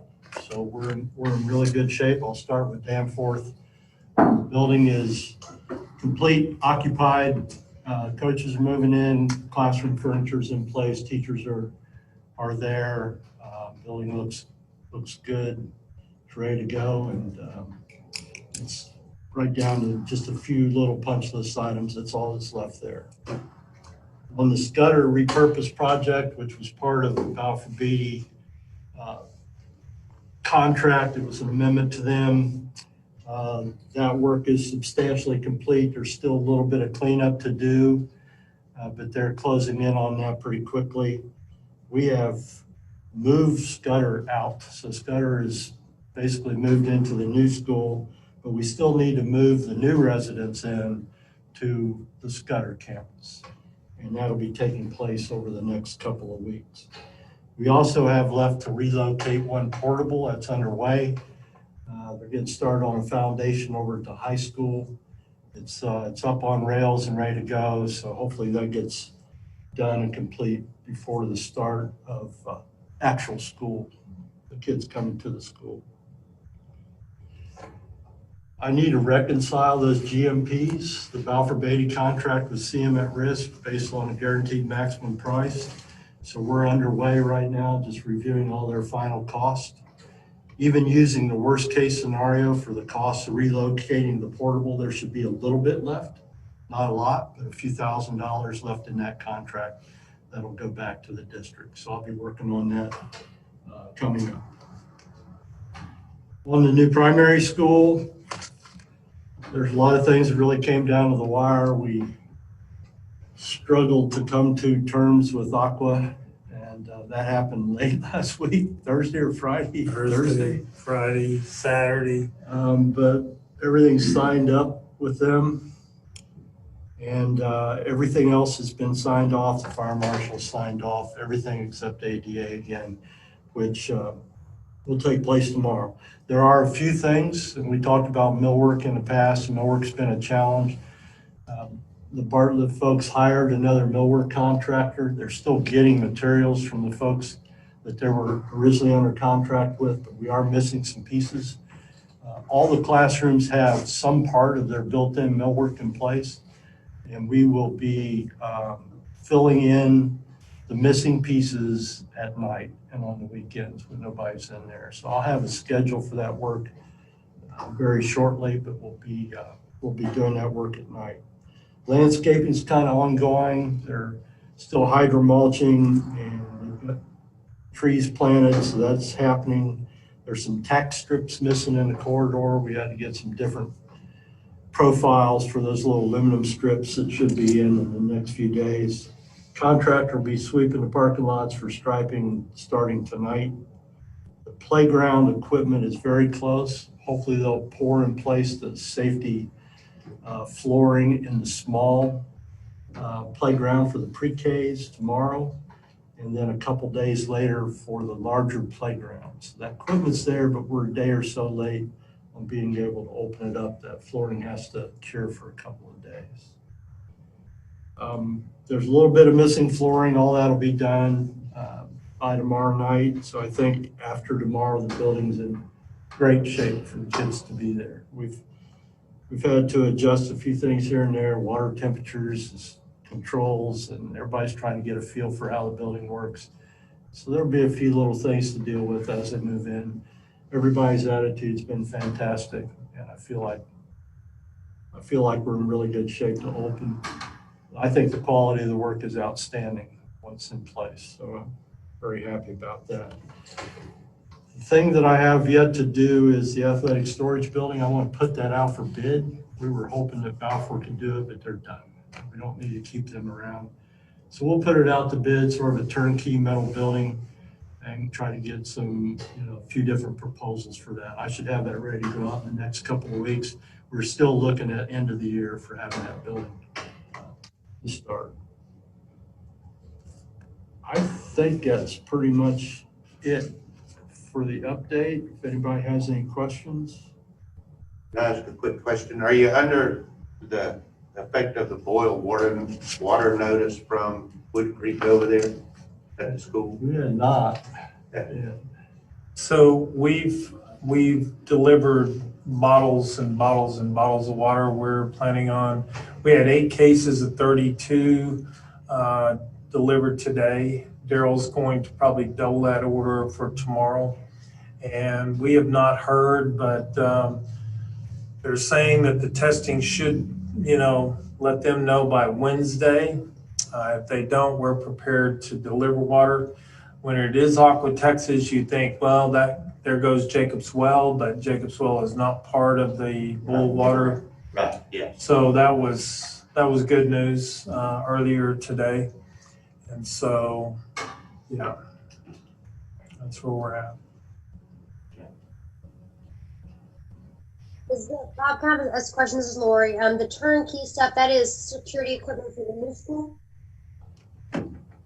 I'm sorry, I couldn't hear you. What's it? Yes, the next item, yes, I will cover that. Security items are for the new school. Thank you. Any other questions? Probably move on to that then, Bob. Okay, so what I've given you all, and I apologize for getting it to you so late, we've been trying to just close up this part of the contract. These were all budgeted items. These are things we knew about. This is the final cost of boring. We extended the large sleeve and boring all the way to the tap place inside of Wood Creek. Those first two items are actually part of that whole process. They were just tracked separately during the course of the work.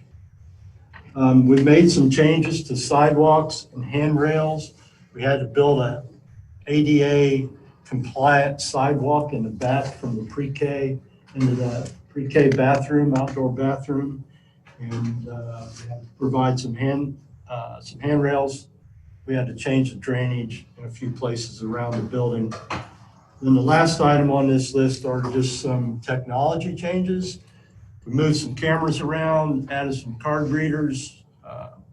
We created a lockdown situation for the corridor doors that go back into the classroom wings that wasn't there before. So those are now on fire alarm and lockdown. So these are just some tweaks that were made by the district staff as they had a chance to be in the building and come up with some things they thought would improve security. But again, we had about $180,000 in the budget for this item. It leaves us a little bit. I did not include the One Water grant in any of my calculations for costs. I've never touched that. So right now we have a little bit of money left. I do have to tell you there's one thing pending. The fire marshal asked us to do a study on communications in the building for first responders.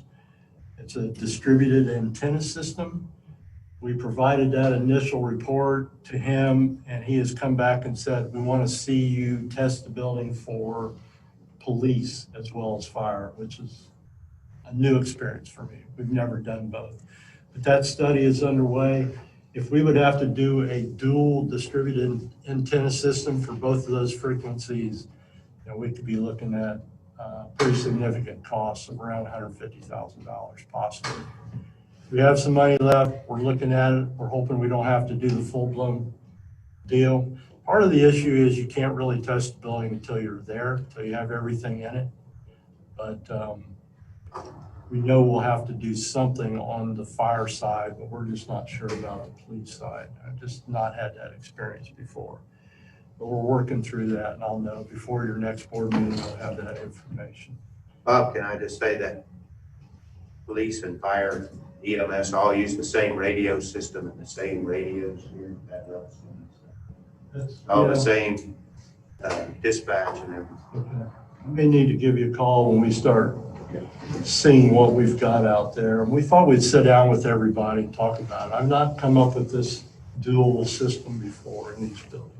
Okay. So, and the idea behind it is so they can communicate from any place in the building or from within to the outside effectively. There's no dark spots in the building for communication. But that's coming. So that's not included here. This wraps up the main bulk of what the Bartlett contract had. And as I said, we had this budgeted. We still have a little bit of money left. Are you talking about the 146,061 change order? Yes, sir. And you're looking for an approval for that? Yes, sir. So moved. Second. Motion second. Any discussion? Hearing none. All in favor? Raise your right hand. That's 4-0 in the room. And Lori and Will. Unanimous. All right, thank you, Bob. Thank you. I'll just add that we've appreciated all of your updates and especially all the hard work of you and your team and bringing this project under budget and in time. We know there's a few loose ends. We're confident those are all going to get tied up. It's been a breath of fresh air working with you and having this experience compared to some of the other projects, which have been a lot more we'll just say challenging. So appreciate it very much. And I'll turn it over to Dwayne. Let's say anything. I've told Bob several times that, it's so nice. Eddie and I will get together and we'll talk about the old, the old times and the surprises that were continually hitting us. And so I just can't appreciate you guys enough. Thanks. There are a lot of people involved. Thank you for your professional performance. This has been so much process to work through with you involved, so thanks. Thanks for that. Good contractor, good architects, and this is what happens when we make those right decisions. Thank you, Bob. You need me for any of these other agenda items? I don't think so. Yeah, we appreciate what you sent on the other and we'll be in touch. Okay. Yeah. Yes, Bob, thank you very much.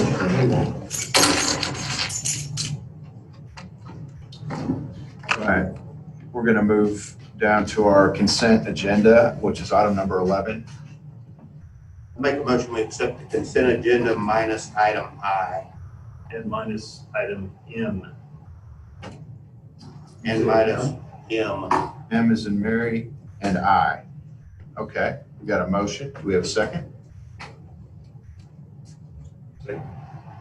Okay, motion and a second. Any discussion on those items? All right, hearing none, all in favor? Okay, that's unanimous.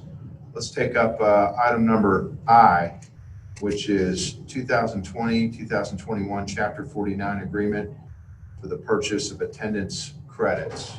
Can I turn this over to Moises? Yeah. Okay. You had a question on that?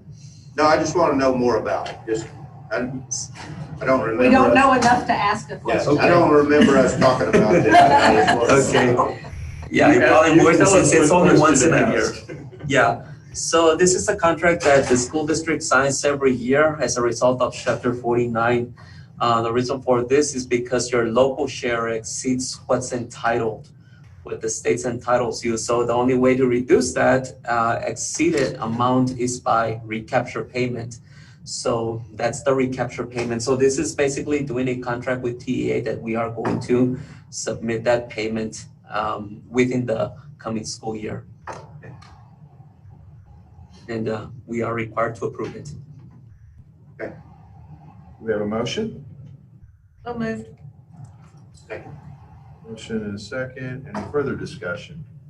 All in favor, raise your right hand. Okay, that's unanimous. Move down to item number M, which is the policy update, 115. Just making a motion, Joe, that we suspend discussion for next month as these policy updates were given to us in a very rapid fashion. And I just have some additional research questions to ask on the various policies. I'm not seeing any red flags. I don't have anything besides that, but there's a lot there that affects this local district. And so I'm just asking for a little bit more time to do some research on those items. We've got a motion. Did you present that as a motion? I did. That we take this up next month at Yes. our regular meeting. Do we have a second? I'll second that. Will say. Okay. The discussion I wanted to have, I'll ask Dee, does this put the administrative team in a bind by not doing this month versus next month? Well, there were some things that went to, this is new. We just received this from TASB probably 10 days ago, and I got this out to you guys shortly thereafter. Basically, this is changes that need to come about because of legal policies that have been put into place. In particular, the Title IX last Friday went into effect August 14th nationwide. And that's really just kind of beefing up your anti-discrimination policies, and we will just stay in accordance with what legal is. I think we're just fine where we are. We've got designated people for Title IX coordinators that we put them in place. We've got some policies that go with that. So we're fine if you guys want to hold off till next month. Okay. Would it be advantageous at all before we vote to have Dee kind of talk about these items, or would we want to wait for that? In my opinion, I'm fine with waiting. Okay. Because I can have a one-on-one with Dee and get my questions answered, and that would save us time to see. Okay, I'm good with that. Okay, I think we've got a motion and a second to table this and some other discussion. So these Vantage Point updates we get periodically from TASB, from the legal department, they're really not optional updates, correct? Right, the legal portion is what it is. The local pieces are simply verbiage that they have put together, our legal team put together to help us match what is legal policy. And so sometimes you have options, other times you do not have options. And we were presenting you the policies as recommended by TASB. Which ones are the non-optional ones? I believe all that are listed right there. We have Anything labeled local. Yes, we have those. This is just updating those policies. Again, a lot of this is wording. Just policy. Just for clarification, if it's a local policy, then we do potentially have some input. Yes. If it's a legal policy, we don't necessarily, but all these here are listed as local, is that correct? That is correct. Okay. So we have input. Yes. All right, so we have a motion and a second to table this to next month. So I have a question. So if our legal policies are being updated with the language from TASB. So unless we move this language basically in line with that, we would have two different policies. Is that correct? I mean, two different sort of worded policies on the similar topics. Well, so when we apply policy, we have to apply legal, of course, first, and then our local. Correct. Okay. Lori, if I'm not mistaken, what you're saying is our local will not follow the legal if we don't pass this. Is that correct? And also, you know, when these policy changes come up as a matter of course, we don't typically defer them or push them off to future meetings. We typically approve them when TASB asks us to. I don't. Can you give me an example? Every time Dee brings us these types of updates, we typically approve them as presented. Which happens a couple of times a year, and whenever the legislature's in session. Yeah, I don't think that that's a requirement, but that may have been a sort of past protocol. Right. But I think we have the flexibility, from what I understand, to push this. I've already asked that question, and it's already been answered that we can take this up next month. Well, I would just say that whatever y'all, you know, obviously we're going to have a vote on this because there's a motion and a second, but whatever happens, you know, you can't change the law and the decisions that are made at the federal level in the Supreme Court. So, you know, I don't know why we have to delay this. It seems a little absurd to me. Okay, we've got a motion and a second. Any further discussion? Hearing none. All in favor, raise your right hand. All opposed? Okay, so that's 5-1. Motion passes. Let's move on to the next thing on here. which is our resolution for employee unpaid furlough. Is that Mr. York? Yes, so I'm looking for it in my packet here. So several districts have adopted budgets for, and this is whenever an employee asks to defer, defer is the wrong term. When they request unpaid furlough. And so, gosh, I'm looking for that. I've been looking for it for the last. Do you all see it? Action. Action. Here it is.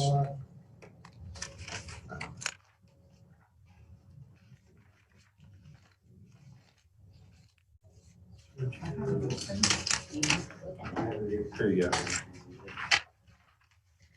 Okay, resolution, okay, here we go. And so this is a resolution that we're looking at. The administration has developed a comprehensive plan to manage the reopening of schools that considers the health and safety of all students and employees, yet also recognizes that each parent and employee must make personal decisions about returning to in-person school and work. That's a primary purpose for this resolution.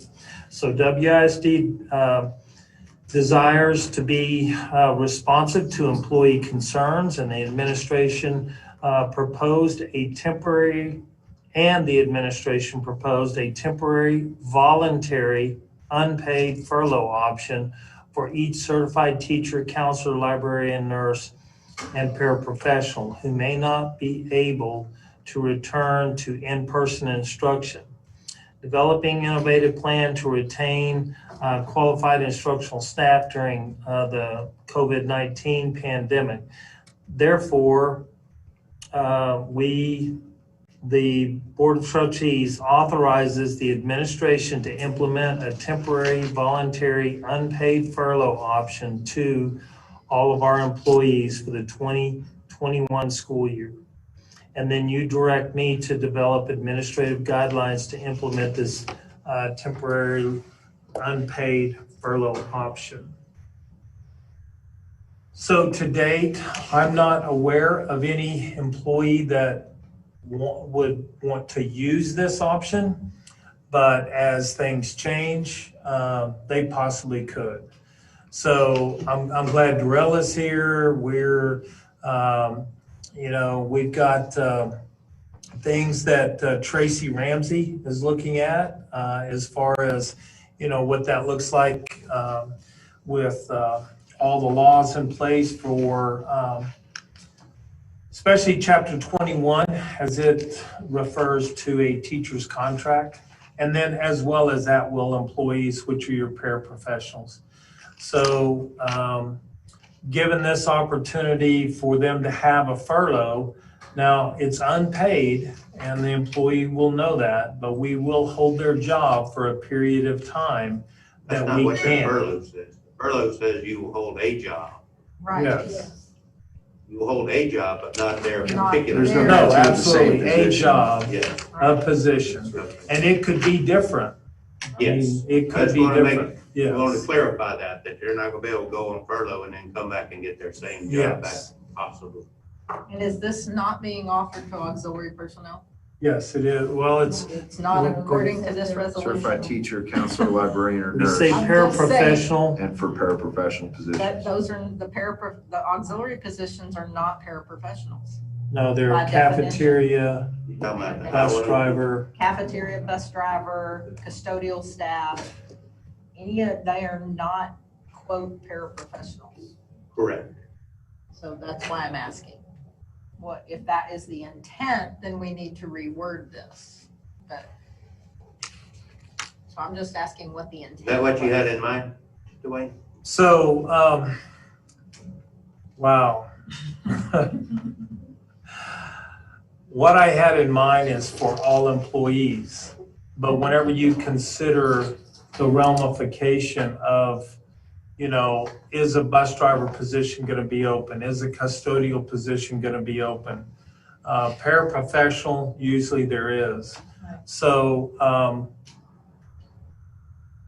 I think that we need to leave this furlough agreement as it states right now. I don't think we need to be adding those positions that we just, I mean, seriously, this is like, you know, you're trying to look out in the future, and I don't see that as an option for these people. I really don't. And Dwayne, this is I'll make a something. motion to approve the resolution as presented. Second. Okay, we got a motion and a second. Just to clarify, this is something a lot of districts around the Yes. state are looking at doing. Is that right? Yes, And I they're heard taking a about very it. similar approach as this. Absolutely, they are. Okay, we got a motion and a second. Any further discussion? Yeah. Dwayne, maybe we should just back up for just a second and consider our auxiliary staff. Maybe just take time to unpack that. I don't see a harm in doing that. You have a bus driver that takes a furlough, and position could be there or not. What's the harm in? Well, here's the issue, I think, Rob, if I may, on that, is if you lose a bus driver or janitorial staff, you're having to replace that person immediately. And so then as you look, and so they're furloughed, the one that you've replaced, and you've replaced them with somebody that you've now hired. So then when you get to the next year, that need might not be there because that position's been filled. Whereas I think the thought on some of the teacher contracts, those are contractual positions. So if they furlough, there's a good chance that that's going to continue to be a vacant position. Is that? Yes. Is that? It might not be that same teaching Absolutely. position. It may not be a third grade teacher, but it could be something else. Sixth grade. Are you guaranteeing that some slot will be available for that teacher who takes a furlough? Yes. Yes. Yes, that's what the furloughs Yeah. mean. Thank you. Okay. Yeah. Carry on. So we got a motion, second. Any further discussion? Hearing none. All in favor? Okay, that's unanimous. All right, we're gonna go on here to our next item. Hey, Joe, would it be possible to take a 5-minute break? Yeah, we can do that. Let me just see what we have on here. Yeah, let's take a break. Thank you. Yes, sir. Good idea, Doctor. Doing that. Come on. Good idea, Doctor. Let's do this whole thing.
Okay, we're gonna go back on to we're gonna open up the meeting again.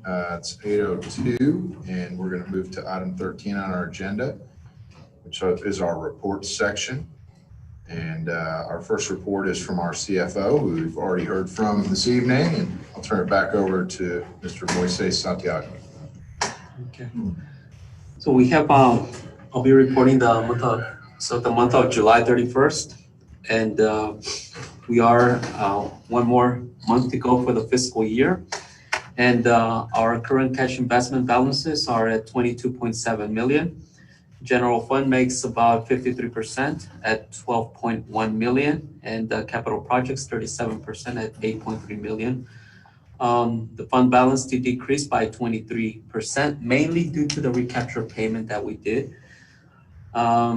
Through the end of the month, the general fund has collected 26.3 in revenues, which is 101.3 of the budgeted revenue, and spent 92%, equivalent to 23.6. The child nutrition program collected 84% of the budgeted revenue and spent 94%. At this point, there are no meals to report. The debt service collected 6.2 million, which is 102% of the budgeted revenue, and 5.9 of the budgeted expenditures. We have made the majority of the debt service payments for the fiscal year already as of the end of this month. There is a huge entry that you are going to see there in the budget amendment of in excess of 30 million, which is due to the refunding of the 2013 bond issue. So there's an entry, and this is no cash disbursements or receipts. This is only an accounting entry. So you see other revenues in the amount of 31.5 million and non-operating also in the amount of 31.1 million. The capital projects has spent so far 25.8 million and earned almost 600,000 in interest. In special revenues, we did receive a grant regarding the pandemic reimbursement for 178, which we have spent almost all of it and have already requested for reimbursement of the entire amount. In proprietary funds, we do are showing a net profit of in the Scudder After School program of 2,900, in the Jacobs Well After School program 11,000, and the tuition pre-K program of 20,000, respectively. Our tax collections for the July totaled 172,000, representing 0.60 of the levy collected. Approximately 99.1 of the total levy has been collected as of the end of the month, compared to 98.46%. So just a slight percent difference there. That's the total. That's the financial report for the month of July. If you have any particular questions? Questions? Questions on that? We need to take a look at this lawn maintenance contract. Yes. Looks like a action item. Maybe you could tell us a little bit about that. Yes. So last year, we did a request for proposal for the services of landscaping, and the board awarded the contract to, what was the name of this vendor? I had it right here. Ergon. Huh? Ergon. Yes, well, it's the same one. And RFP actually stated that it was for the 18-19 school year with an additional 2 to 3 years at the approval of the board. So we are currently paying them $78,000, and they are increasing their fees due to the Blue Hole campus. So the new fees for the entire year will be $101,000. Okay, so from 78 to 101,000, and this is already included in the budget that you all just approved. I would make a motion that we approve the amendment landscaping contract as presented. Second. Motion is in second. Any discussion? Hearing none, all in favor, raise your right hand. Looks like that's, I can't see Will. Will? Can you see me? No? I'm voting yes. Okay, that's unanimous. Thank you. All right. Thank you, Moises. We're going to move over to the superintendent's report. Mr. York? Yeah, so the first thing on the report is hiring a wellness aide. Amy and I have been talking about what this would look like. We, at one point in time, had a reassignment position that was going to fill this. Now that no longer exists, we're going to be talking about what this position looks like. Is it 3 days a week, 4 days a week? Is it 4 hours a day, 3 hours a day? But I wanted to get this on the agenda because it is a new position. It is an aide's position, but I just wanted to get your approval so that we can move forward on that discussion with Amy. So would this new position come out of that new position then? Okay. And roughly, Moises, what, for a paraprofessional position, do you know, just rough? 26, 26, 27, more or less. Yeah, we talked about so many different scenarios, and then we had kind of the problem solved. And so we need to revisit this. So we're going to start at, is it 8 hours a day? Is it 4 hours a day? Is it every day? Is it Tuesday, Wednesday, Thursday? What would work best for Amy's schedule? A motion to create a new position of a wellness center aide for the district.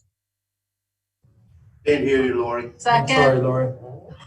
I said, so you need us to make a motion to create a new position of a wellness center aide for the district. Is that what I understand to be the case? And if so, so moved. Second. Okay, motion is second. Any discussion?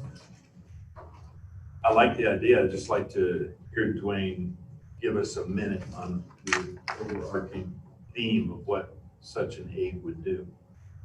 Yeah, so Amy is, so we know kind of what that position looks like now. And it's really a lot of one-on-one counseling.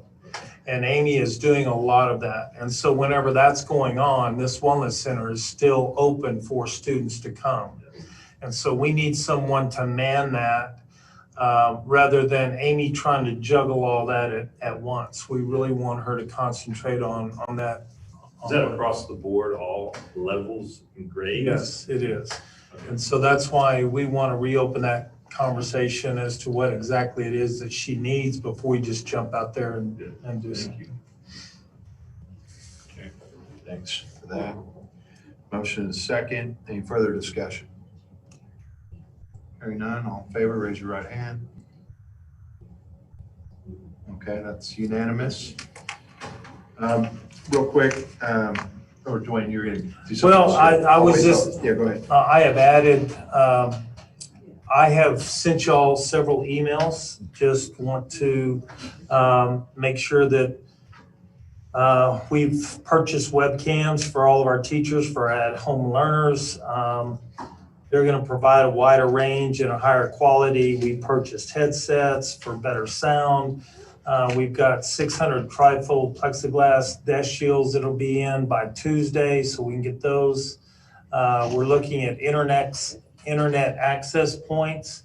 Our tech team, they've got several devices. I took my pickup around to check out some of these. We're establishing a testing center at Scudder. And we have established 50 seats at Scudder for at-home learners that do not have access internet. And so we just don't know, we don't have a good count of how many kids that's going to be, but we do have the Methodist, we have churches reaching out to us as to how that might work. And so I just wanted, food distribution is going to continue. We're doing curbside. Barnabas is going to possibly help. They just need to understand there's a 4-hour training for those people, for food handlers. And right now we know of 10 families that need food delivered. That's very doable. We can make that happen. So anyway, I just want to give you a quick update on that. I'm pretty sure it's in all of my emails. I just wanted to make sure that it was covered. I have a couple questions to follow up on some of that. So you just mentioned the plexiglass shields, 600 that you ordered. Are those for the Blue Hole and Jacobsville campuses? Can you explain on what those are for? Yeah, so they're a trifold for some of our kids are not, they've got doctor's notes not to wear masks possibly. So we're going to ask for that student to sit in that location. Alan and I are going to be drafting a letter that will go out to the parent to let them know that, you know, these are just precautionary measures that we're going to be taking. So those are just for, are those for every student at those lower grade levels, every desk? Is it just for people who are asking not to wear masks for medical or other reasons, or what are those for? You said 600 of them. So I'm just curious. I mean, I thought when we discussed the reopening plan last month that the plexiglass shields were part of the deal for the lower grade levels. So is that not the case? Yeah, so what Roz and Darrell and Amy and Dee and I discussed is, let's say that you have one of these shields almost every other desk, then you're pretty much encapsulating everything. We ordered the 600 because they're very hard to get. I mean, we just barely got the 600. So we're going to see within the next week or so what that looks like, and then possibly being able to provide those for the upper level. We will definitely spend the money if it's necessary. And can you also clarify that at both Jacobswell and Blue Hole Primary, that all of our staff and teachers are going to be wearing face coverings that actually, you know, cover their nose and mouth when they're, you know, on campus and interacting with students and each other. That seems to me, that's my understanding of what the governor's directive was. And I just want to be clear and find out if that's the case or if y'all have different plans. No, we followed 100% all of the guidelines that were sent to us. We started this back 4.5 months ago, and it wasn't until June the 24th, the TEA provided us with a public health planning guidance format. Well, from June the 24th through August the 4th, that document changed almost on a weekly basis. And we were told on August 4th that this is the document. And so everything that we've done has been in accordance with the governor order, TEA guidelines, and especially dealing with face coverings. We made sure that we went to the campus, me and Darrell and Amy and Dee and Roz went to the campus, and I even scripted what we were going to say, and it's all about trusting each other and understanding what our responsibility is to keep our schools open. And I think we had some, I mean, I've had many teachers come to me, and we're very thankful that we had this faculty meeting with them. So I guess I'm more curious. I don't know if any of you read the document that Will had sent out around that Austin and Travis County is using, but I mean, it's pretty helpful. I mean, it talks about the fact that the CDC does not recommend face shields being used as a replacement for like a cloth or some kind of fabric, even if that's or medical grade mask over the nose and mouth that tightly adheres, you know, to the face. So I just want you to answer that particular question, is whether or not our teachers and staff will be wearing those types of face coverings. Yeah, so I copied off 3 pages of what Will sent us on face coverings from Travis County. And I'm going to be reviewing these with our staff, but our guidelines are pretty well set.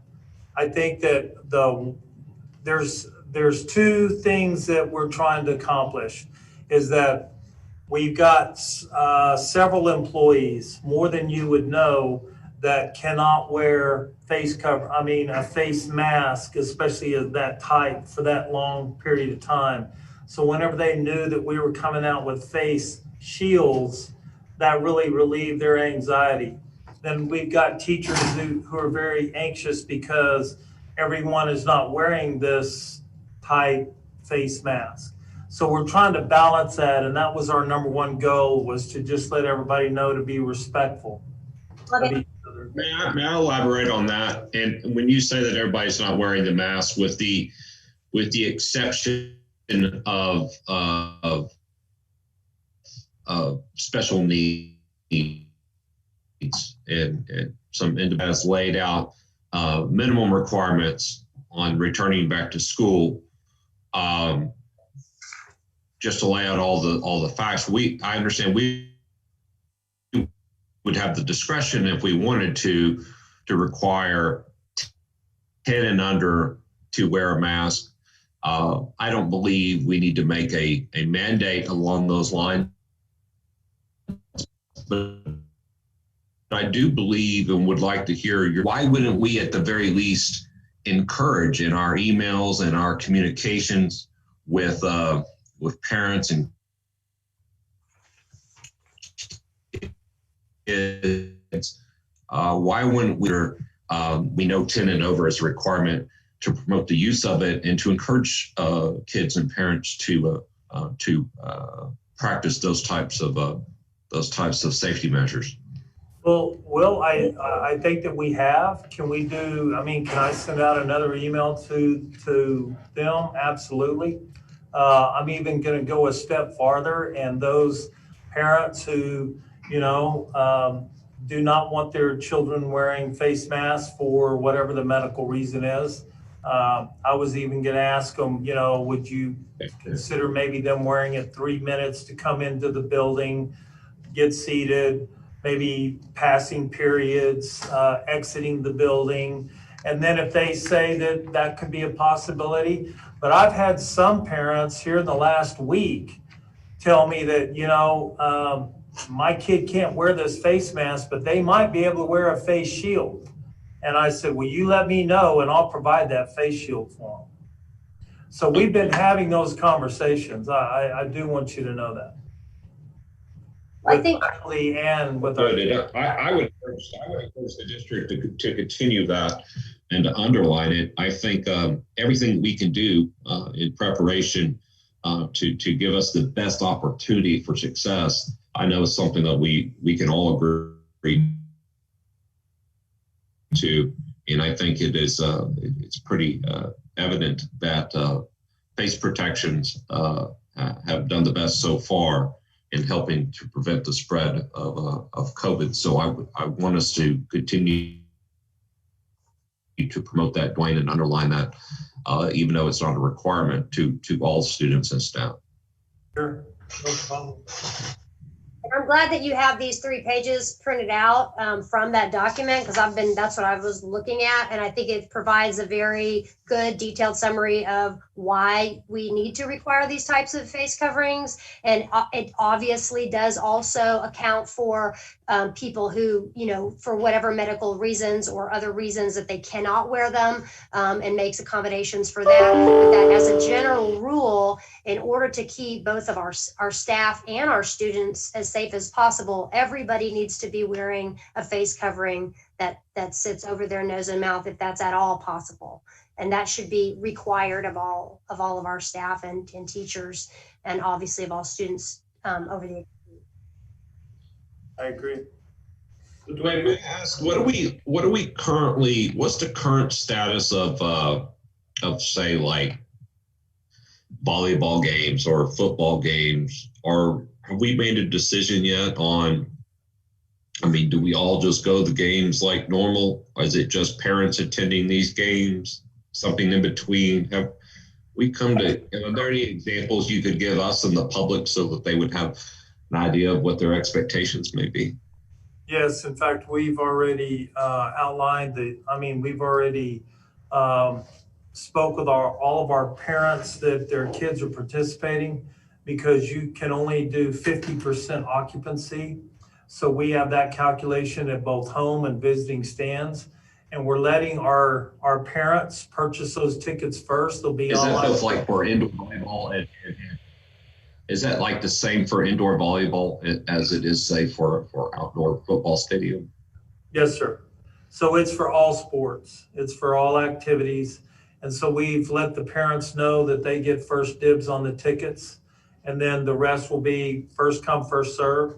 We're going to be having conversations with our visiting schools. If they feel like that they're only going to bring like 10, 12 people, then we might, wait till say 2 minutes in the first quarter. And if we see we have available seats, and we'll, allow that admission in. But we're also talking about how they're going to enter and exit the field, and no one on the field after a game. Some of the traditional things that we've done in the past that can no longer happen. So like if our indoor volleyball facility can hold 100 people, our maximum attendance there, not including the athletes, would be 50. That's what you're telling me. All right, so we can you are correct, but we do have a distinction as to on the floor and in the bleachers. And so we do have some flexibility there. So who's setting those standards? Like, do we have in this document I was reading, they have sort of these stages, and there's certain things that get triggered at the different stages. And, do we have anything like that for Hays County, or anything that you are using or that TEA has set for, or UIL for, like, when these conditions change, these are the changes that will occur? Yeah, so anytime that major changes occur, we're looking for guidance from TEA, from the county, from the governor.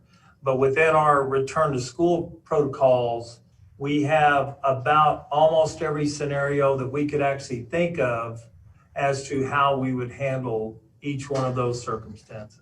And CDC changed that on us last week. And so we've already made the changes. Alan made these changes, I'm pretty sure, today, and they'll be posted tomorrow. And I have a couple, just like 3 more other questions, if you'll bear with me. Do we have a district or campus point person for COVID-related concerns, either at the entire district level or per campus? So we have per campus, we're calling it the COVID task force, correct, Darrell? And it's mainly administrators, counselors, nurses, and they're meeting on a regular basis. So that's protocols. It actually says me, Roz, and Kim. Yeah, but we've expanded that. Thank goodness.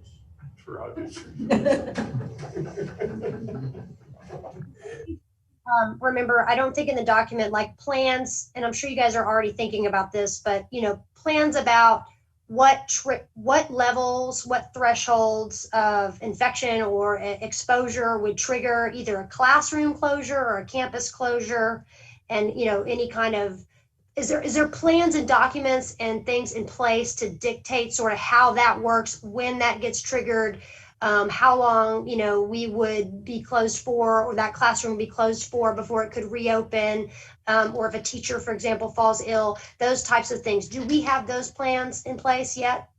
Yes, we do. And Darrell and Roz and I and Dee and Amy have discussed those time and time. And that's why this document is such a fluid document, because we've changed over time. I can't pinpoint where it is in this document, but if I think what you're asking about is Roz worked on the emergency operations stuff, and that's that pandemic planning emergency operation information, where it talks about levels of infection in the community, versus levels of infection and like absenteeism in the classroom. And there's like a series of, Roz created it, but she circulated it through everyone. So there's like levels, and then like, here's what you would, here's what you would do, would trigger. Okay. Like a meeting. There's not a lot of, it would trigger these activities, but it would trigger an organization, a kind of an immediate meeting of that core task force to evaluate what's to be done. It's actually more difficult than you would think to get a level from the Texas Department of Health, about where we are as far as mild to moderate, substantial, uncontrolled. It's actually, Austin seems to, again, it's bigger, it's got a bigger organization. They seem to like have lots of language to discuss that. But Hays County's information on their dashboard doesn't really address that, doesn't really give a level for the county infectability and that kind of stuff. So it's really like I have to call them and say, here's what I'm planning to do. Does this sound like an appropriate measure to take based on what you're seeing? And then they give me advice, and then I put that in place with the nurses. And that's kind of where we're at, other than Roz's EOM, which has that kind of language in it. Can you circulate that, at least to me and maybe to others if they're on the board, if they're interested in viewing that? I would like to know sort of what those plans are, just so that I'm getting on that. And it talks about when you would get together and kind of look at, do we need to change things either tighter or looser? I think that involves a epidemiologist for the county and school all together. So yeah. But like, there were 15 infections in a classroom, or even 5 or 6. Like, would you close that classroom down? Like, have we thought through that level of a scenario? Yes, I think that even 2 would generate the meeting with the epidemiologist, and then we would, on a case-by-case basis, we don't want to say that if there's 5, we're going to shut down, and then we discover that, man, there's 4, we should have shut this thing down. So we don't want to box ourselves into any one thing. So as the scenario grows, then we would have discussions with the epidemiologist and all the school administrators to decide, here's an issue that we're having in classroom A. 2 students were tested positive for COVID. Well, have they been to school since, in the last 10 days? No, they were sick, so they weren't here. So if we said 2 shuts the classroom down, then we'd shut the classroom down, but it would be a very unnecessary thing because they haven't been to school. Maybe they were sick, and so they were home for the time that they needed to be home. So I think that what we want to do is make it where when we do have 2 in a classroom, we can stop and talk about it. Now, where were they? How were they? Then we make the decision, are we going to shut that? Are we going to quarantine that whole classroom? Or were they, what was the situation? Were they wearing their masks? Were they behind the glass? Were they 6 foot apart? That kind of stuff is, you can't concrete those numbers in and say, oh, 2 shut the classroom down. You have to have that conversation at every point. And I think that's the big part of the emergency operation plan, is to make those kind of plans where we involve several people to make that decision. So, but time is of the essence in the process in which you just described there. Am I right, Kent? Absolutely. And we don't think about taking 2 weeks to think about it. I mean, that's a plan that would come together quickly. I mean, it's just a matter of picking up the phone with 4 or 5 people and having a discussion. So it's not like a formal, we don't have to post it 72 hours out. So we can make that plan at any point during the daytime.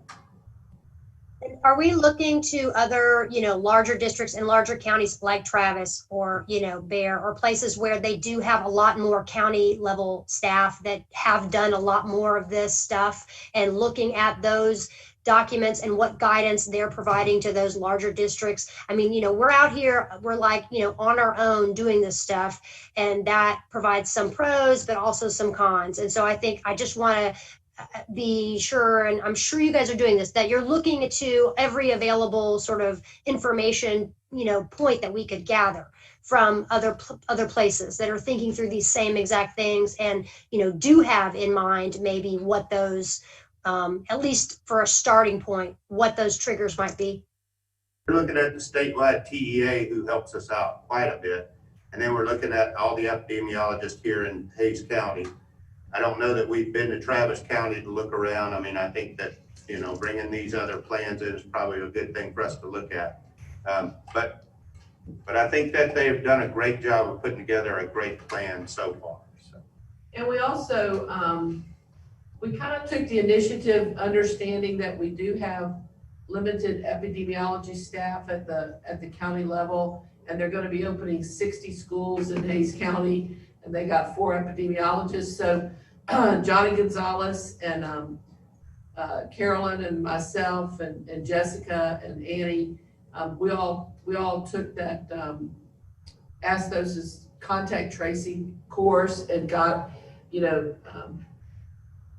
basics of what you're supposed to do and at what point you would ask for help, or, and so what over the summer, as I've been doing that contact tracing for the school district, what I've been doing is every time I make a decision that's not really black and white, I email the epidemiologist at the county, and the turnaround on his emails from when I ask for help to when I get help is like 15 minutes. I mean, as soon as I email him, I think he's so glad we're helping him that he is really supportive. So I email and say, well, I had this person, went to a meeting at this place, this is what the situation was. I think we should quarantine these 3. To say yes, plus this person, or you know what, you can let that one not. And so we've been kind of learning all summer how to take action to protect people who have been in close contact. And then I think what we anticipate happening is if you're taking good solid contact tracing based on positive test contacts, then it's going to become clear pretty quickly whether or not that classroom, if you've sent home 70% of the classroom, whether or not you really should send, it's going to be clear that you need to take some action in that classroom period. So once you get that contact tracing, you talk to the teacher about what are the methods you were using to separate kids in this classroom. At the, at the high school where they're going to, cohort and wear masks and shades, you might send home 4 kids if one's positive.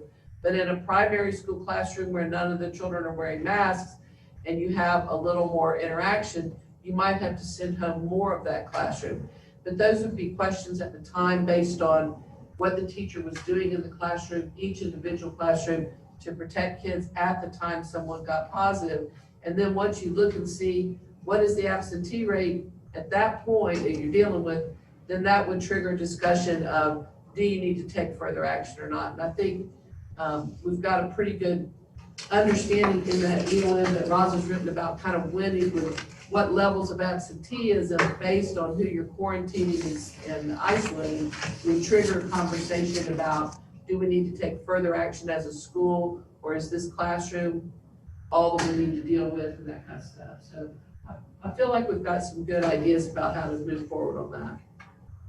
Well, I mean, that all sounds reasonable, and I think that, it's just further evidence why it's so going to be so super important that every single teacher and staff person is wearing good recommended face coverings in any situation where that is possible to do that, because we have to err on the side of caution with all of this, and I know everyone's doing everything they can. I just want to reiterate that these are, this is going to be rough, and hopefully nothing terrible will happen, but we need to do everything we can. to protect everyone as best we can. So I just want to say that. And my final question, Dwayne, is related to ventilation.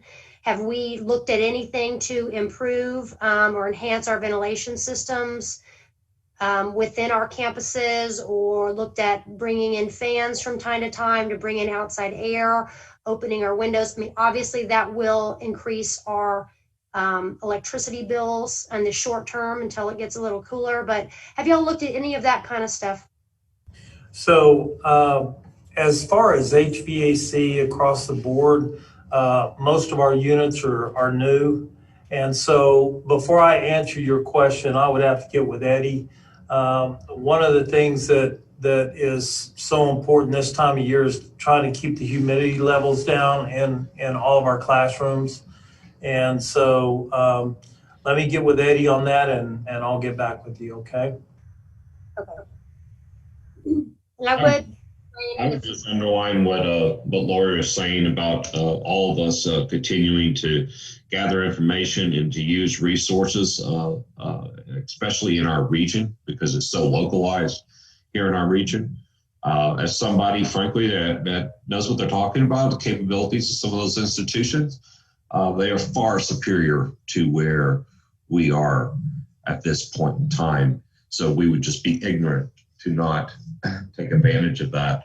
And they too are very open to helping out the region to the best of their ability, not just because it is the right thing to do, but because it is in their own interest as well. And we don't have an uptick in infection rates across the region, because obviously people from all over go into their communities also. Thank you. Okay, we're gonna move on then. Appreciate the discussion. Sorry, Joe, just really quickly, this is Lori again. Can I would like to make a request that as part of your superintendent report going forward on a monthly basis, that you do give us regular updates on COVID related issues, so that we can be at the very least aware of what's going on and what the issues of the day are, okay? Not a problem. Okay, we'll notate that, and we're gonna move on to this board president's report. And first, I'm going to take us back to an item that I passed over earlier, which is item 10B of our agenda. And this was when Bob was here. We had some discussions around this amendment to the Bartlett contract for Blue Hole Primary. And he discussed these items, but we didn't have a formal vote. So we need to consider this change order. I think we did. I brought it up. For the other one. No, it was $146,061. I brought that up. You seconded, Tracy. So this was the one that we did? I only got one action item, but. There was two items on there. There was one for this. There's the security equipment, and I think we approved that, but I don't know that we did the other. No, he did say that amount, but that's why I said, when you asked me, I said, that's the 100 and. Did you combine the motion? No. Well, I asked if it was a change order on this that he was looking for, and he said yes. So that's $146,061.61 is what the motion I put on. So did the first one get approved? I don't know about the first. Security equipment? Do we approve the security equipment? Why don't we just go ahead and. I think Will brought that. Either Will or Lori made that motion. Yes. I did. Yeah, Will made that motion to approve that, and then I made the motion to approve this change order. Okay, well. We'll have to go back and listen to the recording. I just want to make sure it's in there. If we're convinced it's in there, then we can move on. So maybe, Diane, when we go into executive, we go back and check it. And then if we need to circle back, we can.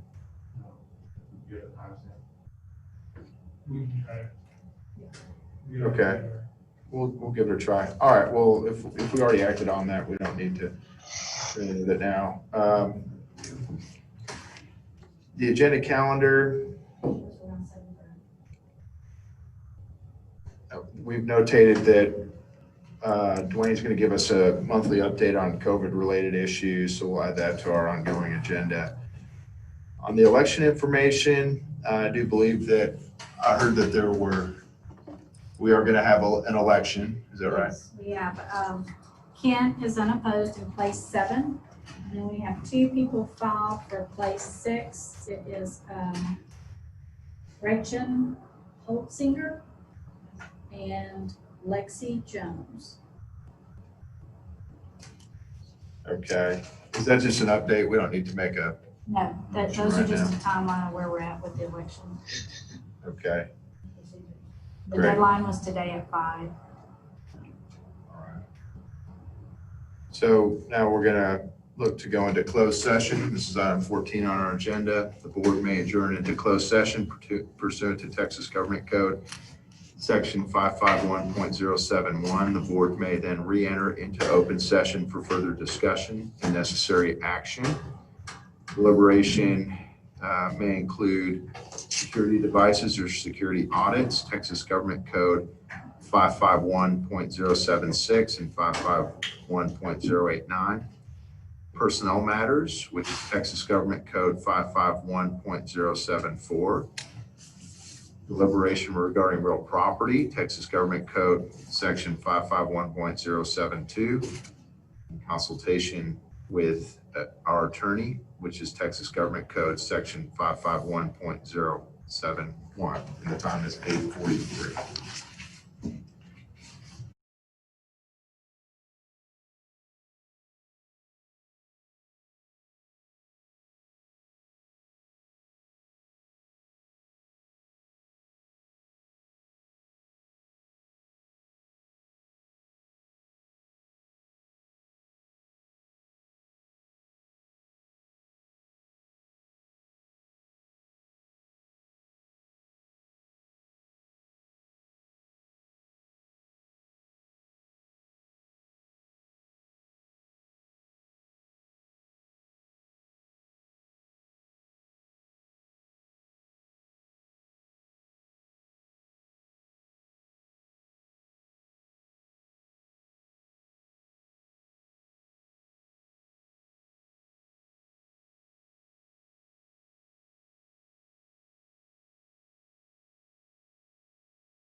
Okay,